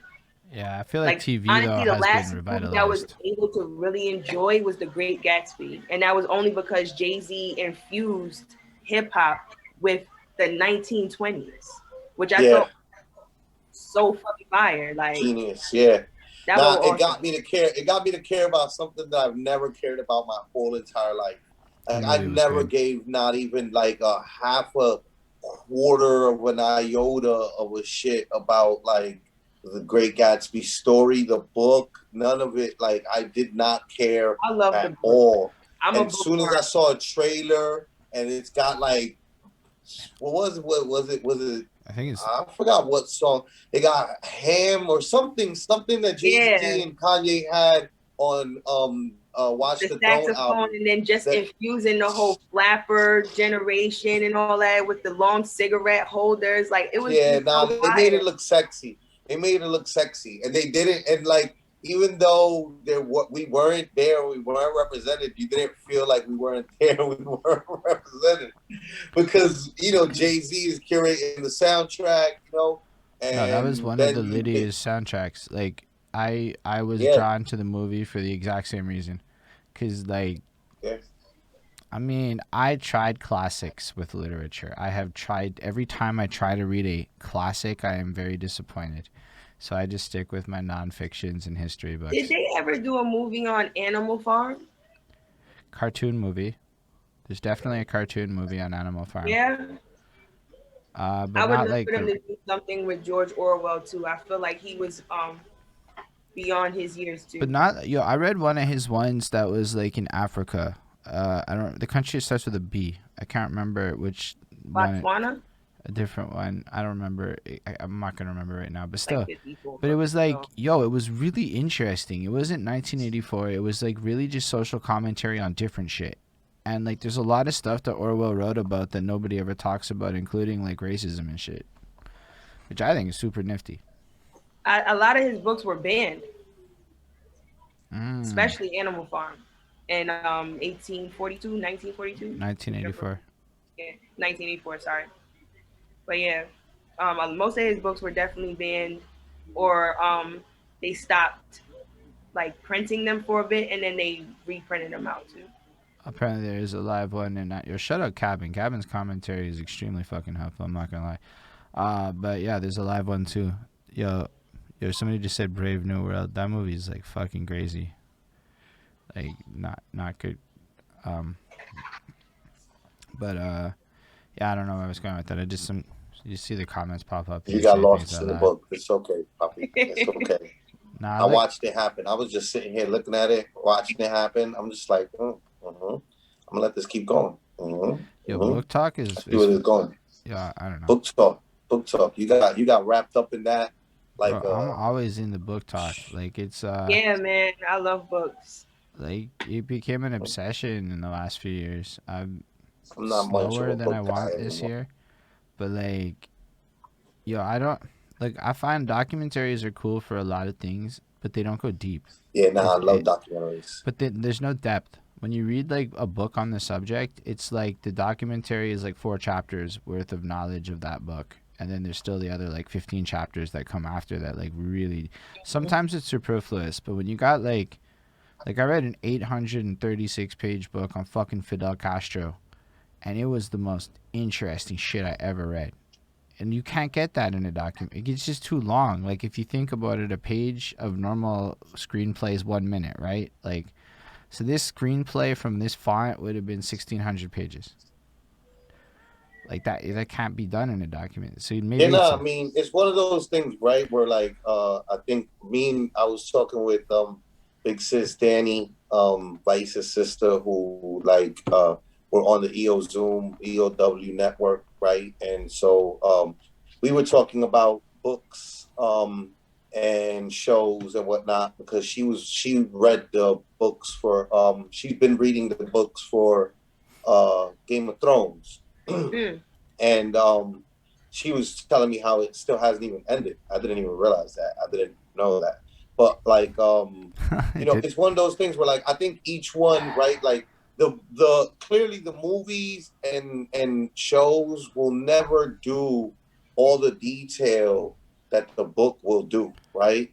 But like I know, like a good example for me is with comic books, right? So like I watched the Invincible series, and like one of the homies um talked about like reading the comics after watching the series, and he's like, oh man, they didn't even do justice to the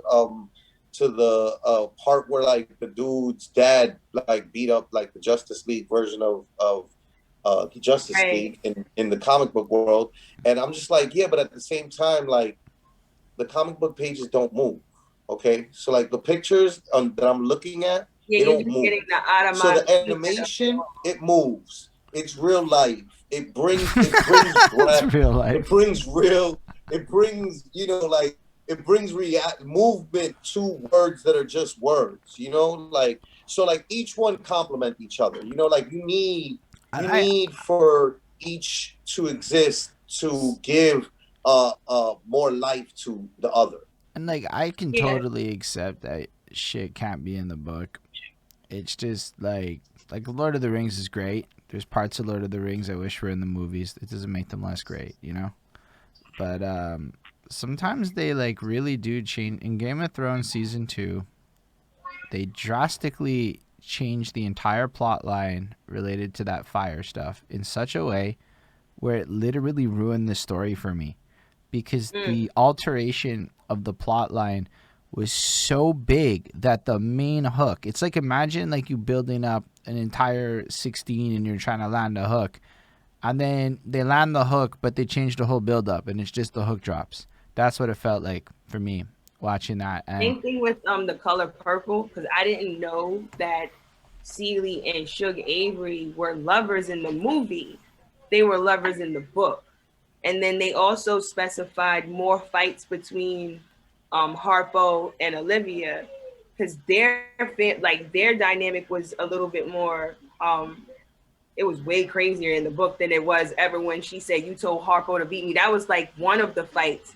But there was another fight in the book that was way more I wouldn't say graphic, but it was just way more deliberate. And I think if they used that scene on film, it would have probably been a little bit more profound. Although the whole speech with all my life I had to fight, I feel like that was the significance of Olivia's character, which I feel like, I guess, either the director or the writer was like, hey, like we have to add this in the story somewhere and kind of leave certain things out, like another love interest and so on and so forth. Because I had no clue Suge and Celie had something going on until I read the book. I mean, you know what it is that happens with a lot of this stuff, right? Is like you got to remember that it's like it's another form of art that the writer of the book doesn't do. So like a director is like that's what happens with a lot of like DC stuff, right? Which is like sometimes it doesn't hit, but sometimes it does. But like Zack Snyder, he like when he went to go do the movies for the Justice League and whatnot, like he notoriously like talked about like, nah, he didn't read Batman growing up. Also, Christopher Nolan, who did the Dark Knight trilogy, like he's like, I didn't read Batman growing up, you know, like, but he did a great job with it, you know, and he stuck within like the lines. But and then another director might come around and like not draw within the lines of the characters that exist the way that the writer initially like made them to created them to exist. So like a movie maker or a showrunner, director is gonna like approach it from like another angle because maybe he sees something that he wants out of those characters that he doesn't care if it doesn't exist because he's like, yo, this is my baby now, and this is what I'm gonna do with my version of the baby. You know, and like Stephen King, I think like has had that problem with some. Like I think Stephen King doesn't like the Clockwork Orange director or something like that. Like one of the like most popular. Oh no, I think it's which was Here's Johnny. Okay. The Shining. I think he doesn't like The Shining, the movie, and he doesn't like the director. Like Stephen King is like, no, this is trash. Sorry, But like I gotta, like, you know. So it's just like you I never think what know. you're saying is know, like really big though, because another thing about the thing. So I go into this a lot with like my movie peeps. Flacco's definitely one of the movie peeps, and it's the visuals, right? Like yo, in the book, my imagination is doing heavy lifting, right? And that's a big part of it. And the movie can never do that part. And I have to just acknowledge, for the sake of being fair, all of us book people absolutely know this is true. We do this work and then we watch it and it's never what we want. But the other side of it is, as a movie, you'll have to shit in a book. Like, yo, the entire first chapter of the first Game of Thrones is like literally just a pan. Like, it's a pan, and that's everything got included. And I was like, that's pretty straight up. But then I thought, so like, really the visualization of all of it into a movie environment where you literally have to have it on with that extra element planned for. I get it. Like, yeah, I really do get it. It doesn't, it just, I have a lot of trouble when big plot shifts happen. You know, like I can't. I literally said that to Danny though. I was like, it's just that these people get they get it in their mind where it's just like my imagination did so much more with it, and it's like, yeah, I know it's your imagination where it's in your fucking head. Nobody's like, you know what kind of budget we would need for the fucking movie to make this fucking shit in your head happen? You're fucking insane. Yeah. It's not gonna happen. Movie shit. You gotta cut it out. Can't be all of this shit. You even mentioned that because Aaron Sorkin says while he was writing The Social Network, he had started the movie with the notorious tweet that eventually started up Facebook. He said he was drunk before he put up the tweet, and he was drinking a beer. But in the movie, he was making a screwdriver, which is like, you know, orange juice and whatever, vodka or whatever.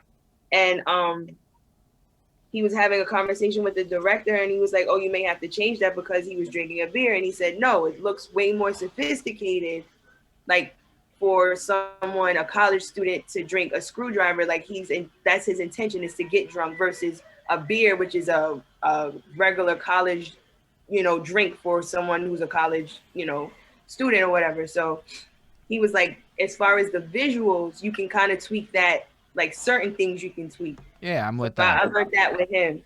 So it's crazy that you even mentioned that, but because a lot of comic readers and anyone who's like read a big series like Game of Thrones or even Harry Potter, they're really big on it matching the movie and the book. Like it has to complement each other. You know, Holden's face is like, yeah, he's like, listen. We don't get to talk about books and shit like this a lot in my life on this podcast, because it's like, yo, do you read? No. All right, let's move on. I read 3 books every 4 years.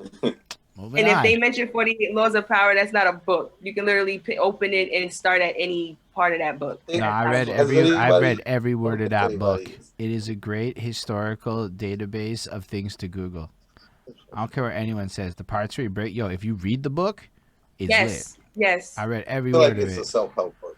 It but is. Then again, what do I know? It has helped me. A lot of Robert Greene's work being read to me versus reading it.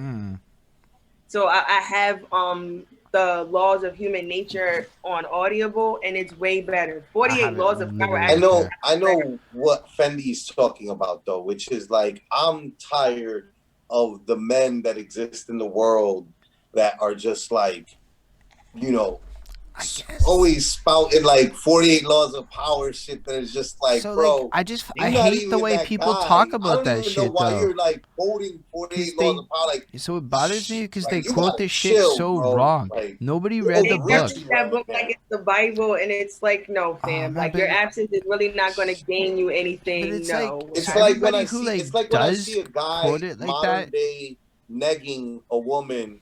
Like it's 1999 and he just watched an MTV special, like teaching him to do that shit. And it's just like, bro, just sit down. Like just chill out. Like, we get it. You fucking learn to think for yourself. It is a hype. All I can say about like 48 Laws of Power is the way people talk about it is not the book I read. It's like when people talk about the Bible, and I'm like, bro, you didn't read the Bible. You listen to some people talk about some interpretation of the Bible, and that's what the fuck you're talking about. Because or you analyze the book in a whole different way, you know, because I was reading it. I read a lot of his books to kind of get a sense of what the hype was about, and also to know if I was to use these tactics, how keen do I have to be of human behavior to know, okay, this is going to work for this person, or this tactic is going to work for that person. Like, you have to really be good with human behavior and like sociology to really kind of encompass that book. That shit to me is a defense book, and everyone acts like it's an offense book. And I use that at work all the time. To me, it is, that book alone is absolutely gained me a significant increase in everything in my corporate life. Why? Because if you use it in the corporate world, these people are sharks with second mortgages. Like, you are dealing with some Machiavellian shit. And the very introduction to 48 Laws of Power that nobody ever talks about is, I actually hate this shit. But frankly, like in Machiavelli's The Prince, there are bad people in the world. And if you're naive, kind of like me, it's kind of helpful for you to understand how the sharks maneuver the waters. And it gives you a lot of detail. And I read that motherfucker, and I started applying it at work. Like, first thing was, don't outshine the master. It's so obvious until you think about the times you're cocky in front of your boss. And I stopped being cocky in front of my boss after that day. And I never once corrected him or anything publicly again. He loves me now way more than he used to. So I started doing these things for positive manipulation. And it has basically got me to the position where I'm sitting here talking to you. That book has been extremely helpful, but it's not an offense book. Art of Seduction is more of an offense book, and it's a weird one. But 48 Laws of Power is straight defense. And that's why it bothers me the way people talk about it. The Art of War and the other Robert Greene book, the Art of Seduction is some crap. Yeah, the Art of Seduction is weird. Yeah. Helpful, but weird. It's not what people think it is. It's more like, if you're a marketer, read that book. You're going to be a better marketer. I definitely like how they reference Malcolm X and how he captivated a lot of his followers through what he said. He was very influential. So what I learned was with that book, just learning how to kind of appeal to people. Because they even break down, like, what was his name? Charlemagne. He wasn't the most attractive man, but he had all the women on him. So just learning how to kind of like maneuver in society and stuff like that. Knowing what your niche is in society too. Knowing if you're the playmaker or if you're the... I'm a dandy. I learned I'm a fucking dandy. I read that shit and I'm like, oh shit, I'm a dandy. And Flacco's a dandy too. We fucking dandying up this shit right here. But it was super helpful to understand how to I'm better at content because of that book. Mm-hmm. Like, it's so like I hear people criticize it. It just tells me that they didn't read the book. I mean, listen, I think that what it is that, like, for like you said, right? Like, right? You might have been naive to like the evils of the world. Facts. Like, for like somebody like me, or like Fendi, or like anybody who grows up in New York City, you kind of don't grow up blind to that. You kind of grow up like seeing it all around you at all times. So you're hyper aware already by the time you're like 7 about like the fucked up shit of the world. You know, like you've already seen so much fucked up shit that you kind of, and I think that that's what it is for New Yorkers. It's like hard to like appreciate it because we already call bullshit, see bullshit. Like we, you know, like we have this keen sense, like as soon as we meet a person, whether or not like, you know, you think that they, you know, are of a certain breed of a person, or whether or not they're like, maybe like not like of the streets. And it's just, you can tell things easier. So it's just like 48 Hours of Power is just like, bro, I don't need that shit. Like, it was a good read, though. It was a good read. It was. You know? But like, it's definitely not like the one book that I'm like, yeah, that's like so like. Yo, Robert Greene had no idea it was going to turn out the way it did. Like, he's bamboozled by it. But he leveraged that into spending a year with 50 Cent and that 50th Law book is Littyyy. It is one of the greatest of the. It's That's possibly the one book best I'm Robert trying Greene to book. get my hands on. I definitely don't want the audiobook for that. I definitely want a physical copy of that. Yo, it's got like gold trimmings. They 50 made sure that shit was nicer than everything else he did. I mean, it's 50. Like, you know, Right, you yeah. gotta expect that shit. Yo, it's cool. I'm glad that he basically dedicated the 49th law to 50. Like, to me, that made Robert Greene like a guy who was more about it than people like realize. He was just on a history quest, and he deduced this shit. Do what you want with the information. It's unfortunate that it's mostly certain types of people who consume it and then give it a reputation. I don't know. Absolutely. I feel like Flacco's like, we can move on from Robert Greene. So the face is practice. It was almost creeping into the same region of like when I was watching Kid Noah. I was just and he brought it back like the beginning of his bars like 3 times at the beginning. I was like, by the 3rd time, I was like, yo, bro, you gotta stop. You gotta cut this shit out. You gotta go through this shit. I'm not ready to sit through this again. I was sitting here like. And I love that battle because I knew that if he and I were to battle, I knew I couldn't just battle him like anybody else would battle a Christian. I've watched all the horsemen just about like the Saga battle and A-Ward battle, and all their opponents would be just so like, like nothing that really stuck, or no like concept to where I can target you, I can target religion, I can target the Bible, I can even scheme about the Bible. Like, and I said it myself before I even started writing. Yeah, no, it was good. I was like, hey, like, has anybody ever schemed like the book to the Bible? And someone was like, no. And I was like, okay, I'm gonna make sure I do that. And I picked which testament I was gonna do it with. I ended up doing it with the New Testament. I used no curse words. I was like, if this person wants to even want to show his congregation and have his congregation on his side, I have to do this to where if I don't have anything vulgar on my side, they'll say, okay, wow, this was a great playing field. She gave you a run for your money. So yeah, no, you did an outstanding job. It was great. Yeah, nah, you the whole what was it? The whole like you can't like this is what you're expected to do type thing. Like this is what like Christians always come in judging, but like that's not like the God that I know. You know what I mean? And like that whole shit was great. It was great. It was a great battle. It's one of those. Yeah, that one was pretty unforgettable. Like, cause yo, you watched two Terror Christian apart, and you did it with grace. Yeah, I mean, listen, you know, it is what it is. Like, I'm kind of like that. Like, once I don't like somebody's, you know, I'm just like, I don't like this shit now. I don't. And like, he just rubbed me the wrong way that battle, you know? Like, nothing against Kid Noah. I'm pretty sure he's a nice guy. He's you know? Awesome. He's great. He's fucking terrific guy. Probably, like, incredible writer. He did not win me over that performance. It's okay. No big deal. Like, you know? He's got other opportunities to win me over. Yes, that absolutely. one. But by the time he got to that third, bring it back, I was just like, oh, look at this. I just found you know what it was for me. It's okay. It really bothered me, and I brought it up like 3 times since I saw it. Is when he broke down what he was doing. He's like, and this, and that, and this, and then wait, you're gonna see where I'm going with it, and it was just so unrewarding. Okay, like first, I don't understand why people spend so much time breaking down their bars like that and do the list thing.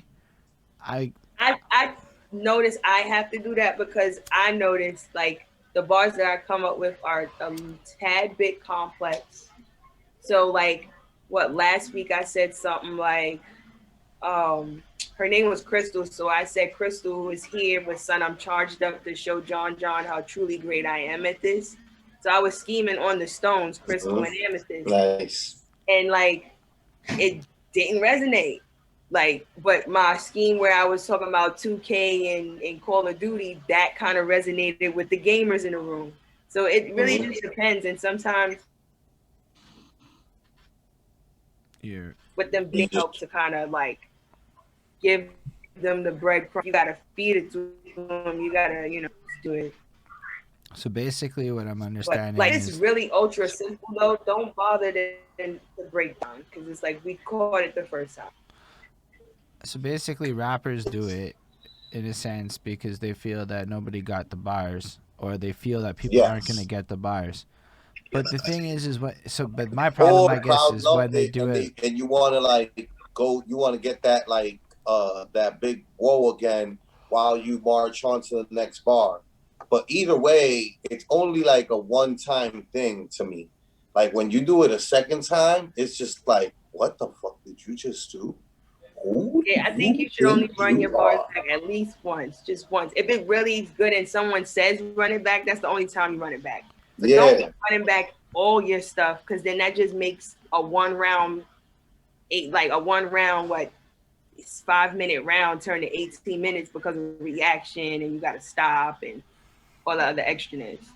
Yeah, I find that harder to watch every time that they stop, and then the crowd's going nuts. And it's not like, because you watch these ones on like the stages and shit, and the crowd can't like overtake the mics. So even when the crowd goes nuts, they can tell them to shut the fuck up right quick, and they do, and it just get shut the fuck up. But then it's like you hear this one guy like, "Let them rap, let them go," and like every fucking battle, and I'm like, this is like hard for me to consume this content in like, and I'm not used to it yet. I'm sure there's gonna come a day where like that will be like amazing to me as you get used to it. But like, it's just like, man, that must be so hard to Yeah, the perform in. pandemic made me miss y'all hold it down though. I'm not even gonna lie to you because at one point, like we were neglected from events. Like people weren't fully comfortable with throwing events until like we were approaching that year into quarantine because people were damned if they were set foot in a room with more than 5 people in it. And now with people starting to kind of like congregate again somewhat, like people just want to show out. They're just like, oh yes, I heard it. Like anything is fire at this point, and everybody got to be like, hold it down, be quiet, hold it down by the chicken, the whole nine. Like, so And that's just yo. There's certain things in battle rap that I love them, but I think it's even funnier watching Holden and his journey, like going through it like for the first time. You know what I mean? Like it's just pretty uh interesting for me to watch him like go through his journey and shit. He look at him, he's like, this Hold It Down shit. The fuck? No, I mean, like, I just think it's you know, it's more like sometimes it's hilarious though. So, like, there's somebody did a bar. It's like, see, and nobody thought of you sexually, and then this one guy's like, yeah, I did. And I'm like, that's the funniest thing ever. Like, this guy was like playing on the crowd, playing along. This guy's like, nah, I totally thought the thing you said. And I'm like, it just breaks the bar. Like, there's so many more elements to it. Like, I don't know. It's fun. It's like, it makes me admire the performance because, like, ain't nobody doing that if I rap a song. I mean, they're just not. They just sit there. If they don't like it, they do this. And that's what you get. You know, that's the end of it. Nobody's heckling you, really. Yeah. Actually, somebody threw lit cigarettes at my boy one time because he was not on, but like, it's not the same as what you're getting with the actual interactive crowd. A battle like that where they threw like a whole bunch of cigarettes and they threw it at him twice. Like it was like a whole squad that had packs, like a whole pack of cigarettes. I think they had like probably invested 3 cartons for this moment. Okay. And they threw like homeboy had a whole pack like this and literally like football threw them shits at this one person. It was so funny. And then the guy was like, we gonna hit you with another 100 cigs, and boom, it was like hilarious. So battle rap though, yo. It was so funny. It was hilarious. You know what? There's a thing in comic books where it's just like whenever you like get to a point in the storyline that you're just like, what? Why? You're just like, because comic books. And like battle rap kind of has that where it's just like if somebody were to hear that, they'd be like, what? Why? It's like, because battle rap. Battle rap. It's such a dope culture. It really is. Yeah, it is. It really is. Yeah, it is. And you're absolutely wonderful at it, Fendi. Thank You're you. dope. I like what you do. Yeah, nah, you're fucking fantastic. I totally appreciate you guys for having me. I Yo, appreciate you being we here. appreciate you for stopping by. Thank you so much for taking the time out. You know what I mean? Like, you already know me. You know how I get down with you. You know, like my praise for you is always 100% real and authentic. You know, because like I really respect like your talent. You know. Thank you. So yeah, you already know. Honestly, Thank you. you're really smart, like really fucking smart. And it's always a pleasure to talk to people who are able to just, express themselves the way that you do, and like have such a diverse amount of ideas. Like you could probably just throw it on any topic, just ready to go, whatever it is. Just have a little knowledge ready to drop on it, and that's fucking Yeah. cool. Those are like my favorite people to talk to on this thing, because it means that no matter where the conversation goes, it's gonna go. Yeah, it's gonna go. Yeah, absolutely. And so it was just great to get to know you better, and to see you there, and just to watch your battles, and to know that you're going to be popping off with like everything. And then one day I'm going to be sitting there, I'm going to see the screenplay written by, and it's going to be your name and shit. And it's going to be fucking blessed. Like that's I'm the looking part. forward to it. There's so much shit. Written, and I, directed. You know what I Right. mean? I'm By sure I don't remember all the other credits. That was the I want to only be credit. so fire where people know me for my real name, but I still want to have a pseudonym. That's fresh. But it's also like the versatility, right? Like, yo, I like that you reference Kanye, because I feel that I can be anything and I'm not just a thing essence in you. And that I liked a lot when I heard Kanye drop that shit in an interview one time. And you just sell that shit to the max. So that's fucking cool. What's so crazy, like I love Kanye because at one point we already had like chalked him up as crazy way before he was even dealing with Kardashians and so on and so forth. When he was talking about how he didn't want to deal with specific corporations and companies because he knew he was going to be at the top, we all laughed. And it was like we used to quote and coin the phase, it ain't polo though, but now we're all rocking Yeezy to the point where yeah. Everybody laughed at him and like degraded him and talked wild shit, and it was just like, I mean, the joke's on everybody else, because it's like now Yeezy's name is up there with Jordan, like in competition of sales of sneakers, and like just like his name is getting up there to what, like Walt Disney and all the names that everybody was like getting upset at him for saying. And it's like, yeah, because they are those names. Like, and you gotta respect. Like, I don't understand people detracting from people who like if your worth is like, if you say that your next battle you're not battling for less than $50,000, like, sis, that's you're entitled to put your price wherever you want to. You know what I mean? And like, who is it? Anybody else to tell you or anybody else who they are? No, it's a fact. Yeah, absolute facts. No, big facts. So yeah, thank you again for coming through, Fendi. Thank you, Littyyy Bro Flacko, for being wonderful too. All the people's watching. Thank you, Holden, for being here, being great. Thank you for watching. Appreciate y'all. I'm looking forward to coming back here with more stuff to talk about. Yo, it's definitely gonna happen. Thank you to the people in the crowd. We are not nothing without you. Big facts. You know what I mean? Thank you so much for showing up. Thank you for the people in the future who watch this, because y'all are also wonderful. Don't think we don't care about you. You're just not here with us now. So that's why you should hit up the youtube.com/EOWTVs and make sure to show loves. It's /EOWTV, I think, on all the platforms. Or EOW.com is the website, because end of the week is a big part of the reason why this is happening. So we can't like not shout them out and give them some love at the end. Always big shouts at the end of the week. We're literally on their Zoom, so like big shout outs to them.